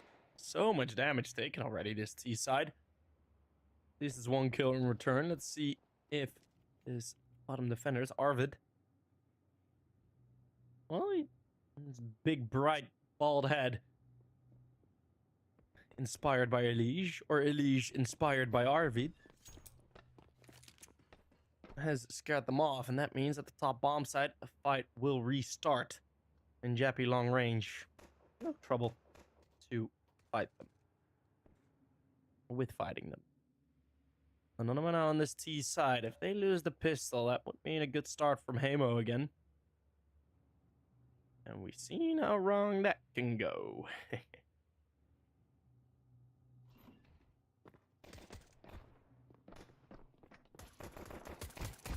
To get the bomb plant, Arvid's still here. Some nice clean taps. That will be the defuse. Or not the defuse. Oh, it's late for me as well. It's not even late. It's like 8 o'clock, but... That will be the CT side round. No bomb plant, still the force buy. Let's see if Anonymo can have that same sort of directness they had on their T side of Ancient. Because that was definitely a good characteristic of that T side.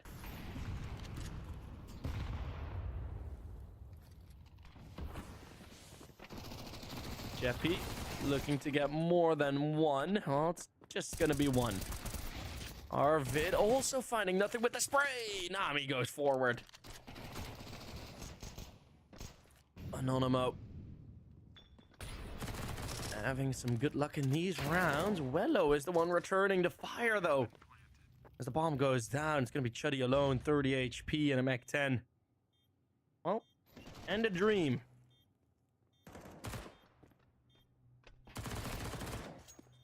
Anonymo will not win the force buy round, as it is Wello with a triple kill. Is they're looking to pick up an AK or the M4, maybe? I don't know if OP... Oh, it wasn't an M4, it was the Galil. At least have their rifles now. That's good.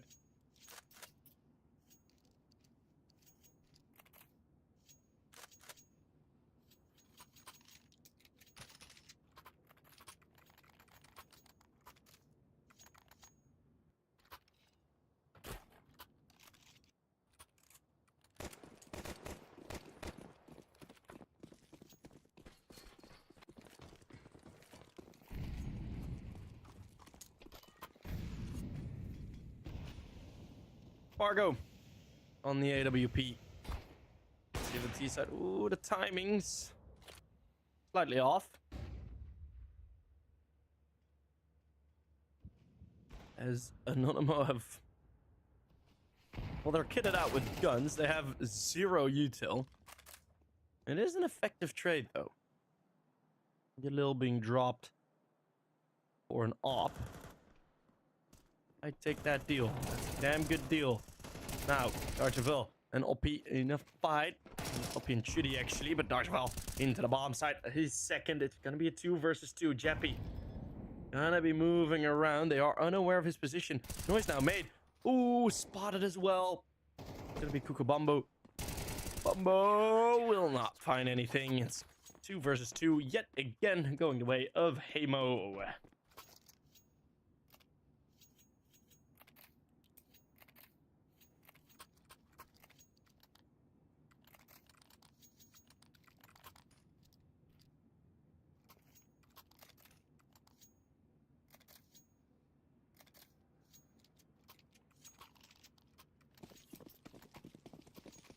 Six to 9, closing the gap, and it's gonna be another one of these weirder in-between buys from Anonymo. But with the hero AK on the IGL, should find something. Oh, OP. Finds, well, that's a nice opener actually. Dodgeville has gone down, but the AK has been transferred over. Transferred across. Might want to give that to a higher HP teammate, Enzo. On 8 HP, I say that. He is the one to cut down Wello. And in 2v4, this one should be ungiveupable. That's a word. It's going to be the save from Heimo. They want to keep their weapons. Their money has had very little chance to build up. Anonymo have been getting a lot of kills every single round. And it was only a matter of time before Anonymo would actually find that breakthrough. And it's going to be the B bomb site that brings them that solace. Rotate this time a bit slower. Could be down to the bottom bomb side for Heimo. And that was in a couple rounds earlier. You know, we saw Wello get very close there. And you did see that that was a nice response. But for now, right, he isn't that close, so Anonymo will have no further opposition as soon as they get down. Also, the Enzo lurk. We didn't see a lot of it, but Enzo had a very good lurk in that round. So, props. I'm giving a thumbs up at my screen now. Thumbs up. Beautiful. Now the lower buy from Heimo, and this is with the saved weapons. Their economy really is in the bin. 3 smokes for outside. Again, Enzo the only one holding on to a smoke. And is Heimo finally going to go a bit aggressive on this CT side? Looking slightly delayed still.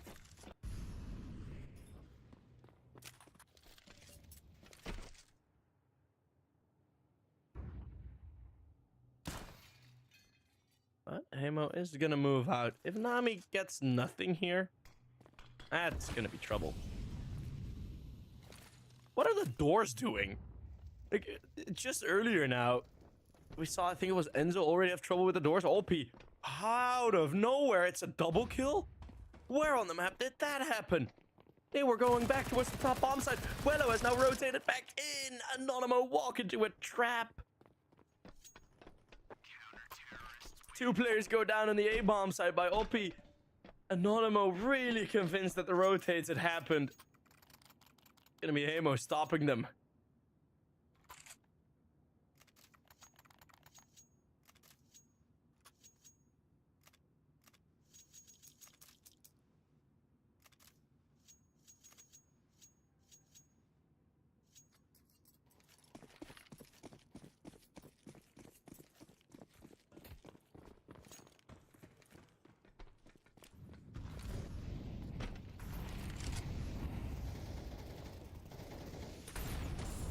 Enzo going aggressive this time. No opening kill. Arvid to stop him. Arvid von Miquel, apparently his Steam name now.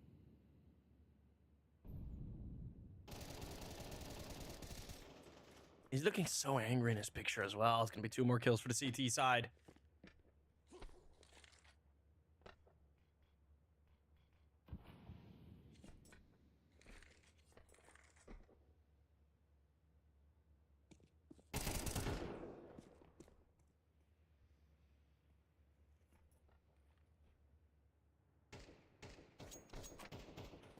Long range fighting onto Nami. And Nami, according to our AI winner prediction, has exactly 0 chance of winning this round. I think that 0% chance will be completed right here by the flank from Arvid. It's going to be 8 to 10. Heimo survive some of those scares, and with the lower weapon round win, they managed to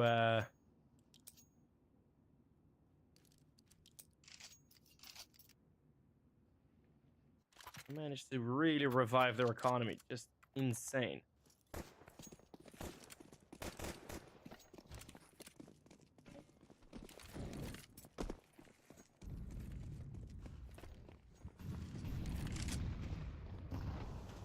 A very good recovery from Heimo, surviving that scare. Lighter weapons now on Anonymo. Maybe they can do the same. But both of these teams' T side has been looking for now. And it's missed Molotov. And that was for the backside position. The exact position where now a double kill happens from. Good job, fellas. Nice. Nice util. No, there was util attempted, but it just didn't arrive. Hey guys, remember NIP versus Umcall?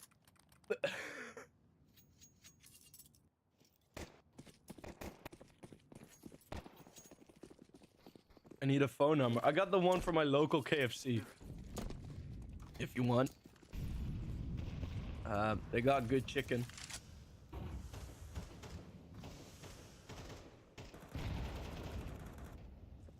Enzo, an opening kill and some information on outside. That is the trade-off. Wello. Oh, Spargo and Jeppy, they're gonna push into this? How deep are they gonna go? Because this is a rough setup. Ooh, Anonymo are escaping, and Spargo's gonna get curious. Of course, they're gonna be proactive. They're 1 man down. So they're gonna be moving forward. They're gonna clear the entirety of lobby. It's gonna be a contact play. Arvid playing the off angle. Should he look at the trade? But the angle is awkward. And that's another kill from OP. OP getting a couple of double kills in a row, and Jappy is already deadly close. Whoa, whoa, whoa. Bit of a labored spray, but the baby gets delivered nonetheless. Nami on his own, and it's Spargo to realize. Heimo, double digits side by side.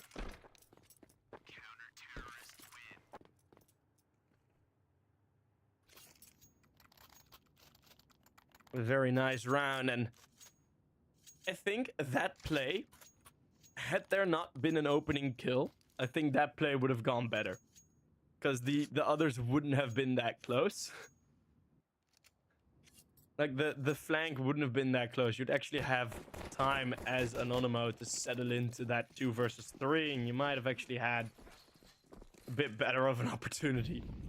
Which is like a weird twist of fate, but hey.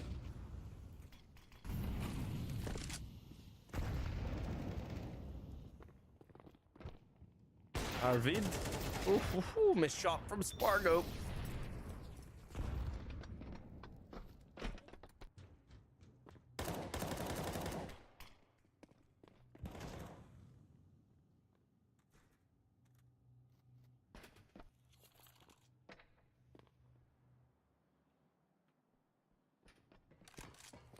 Archville gonna be the only one left standing, and ooh, another missed shot from Spargo, and well. We're gonna have Wello finding the final kill. Heimo on 11. And they are recovering on this CT half. Recovering well. No, I was silent very shortly for a response to someone. Because you can do everything. You can call me whatever you want. But accusations on my name, I do not agree with. So, because some people do actually believe the shit that gets said in Twitch chat, and yeah. Spargo, Going open to smoke, and Nami realizes he doesn't really want it. Is the op going forward? Okay. For a second there, I thought Spargo was going to push. Everyone close range towards this inner bomb side. Arvid, this time with one, but there are multiple players here. Spargo out in the open, but with a Tech 9. He falls, and Anonymo may finally breach the defenses. Chappie. Another 1 versus 2. Or 1v3, another clutch. Oh, that would be something. He had one in overtime, a crucial one. Don't see it happening here. Blows open the smoke, but Bambosh doesn't give him an inch. Molotov. Chappie wanted to go for the spray with an empty M4. Does connect. And with 5 seconds left to start the defuse, he might have an opportunity here. Darcheville just needs to run away, and Darcheville's done enough. Anonymo will find 11.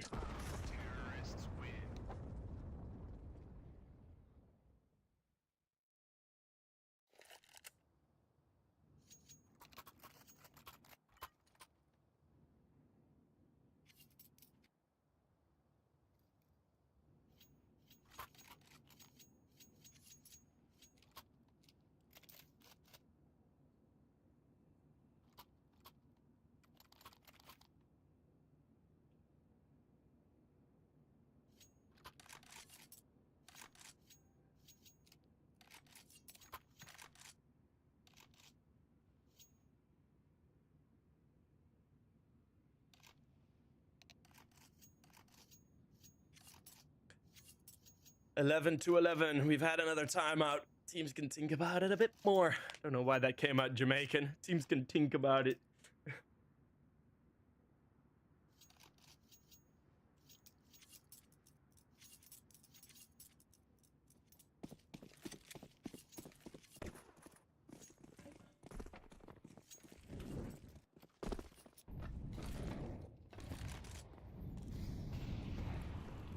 As again, towards inside, this time towards the ramp. The double op pulled out for Heimo. A new line of defense. Will it work? Chappie, you see he's not the main offer. Main offers would not fall for that bait of the first shot. Chappie, under so much pressure, finally finds a single kill. Has he delayed them enough? 3 versus 3 with a big util advantage, but Oppie, Oppie is sharp again and out in the open. Oppie. That is another double. Another multi.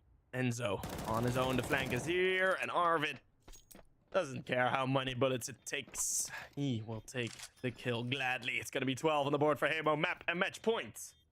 Playoff point for the second time in Heimo's history in European Pro League.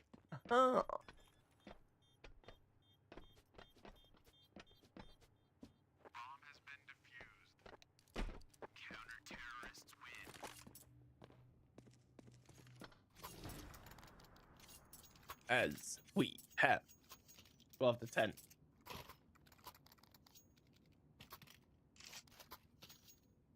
12 to 10, 12 to 11. Sorry, I had the wrong script. Wink, wink. No, that's a stupid joke. Oh, man. 12 to 11. My brain's just melted. I don't... Evening costs. There's something else. Right up. Gonna be Darcheville challenging the top side. Has the information on outside. Will it be dealt with adequately? Well, there you go. Nicely done from Enzo. Spargo has been quite good. Not that consistent. He has had a couple of misses. See, down to the bottom bomb set. None of the Heimo players have responded to this just yet. Will we see another overtime? Oh boy, I am fearful that we're gonna see another overtime because Heimo typically work quite fast with these rotates. Now we're getting back in. Arvid looking to surprise. Does find a single headshot, but traded very quickly. The one-man advantage remains. Behind the boxes, it is Bambosh.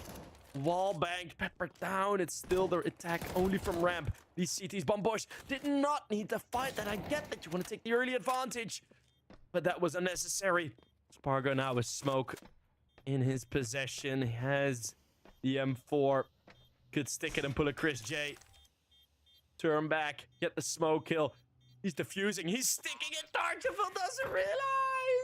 Spargo, the man that gets the ace in the first half, is the one to close it out in the second. Heimo 2-0 Anonymo. And that certainly is, well, one way to completely melt the Anonymo hopes and dreams. Well, Anonymo do still have an extra chance to continue on to the playoffs. But I want to say congratulations to Heimo for the second time making the playoffs in European Pro League. And that as a first spot contender again. Hopefully for Heimo, they'll be able to get a bit of a better result than they had in the previous ones. They need to work on their T sides, but for the rest, it is looking pretty decent. So that's going to be it for us today. Please follow me on my socials. Follow EPL on the socials, and there we are. Thank you very much for today. My name is been Several Sheep, and we will see each other another day tomorrow. Back with EPL Division 1 at 10 a.m. tomorrow. See you guys there.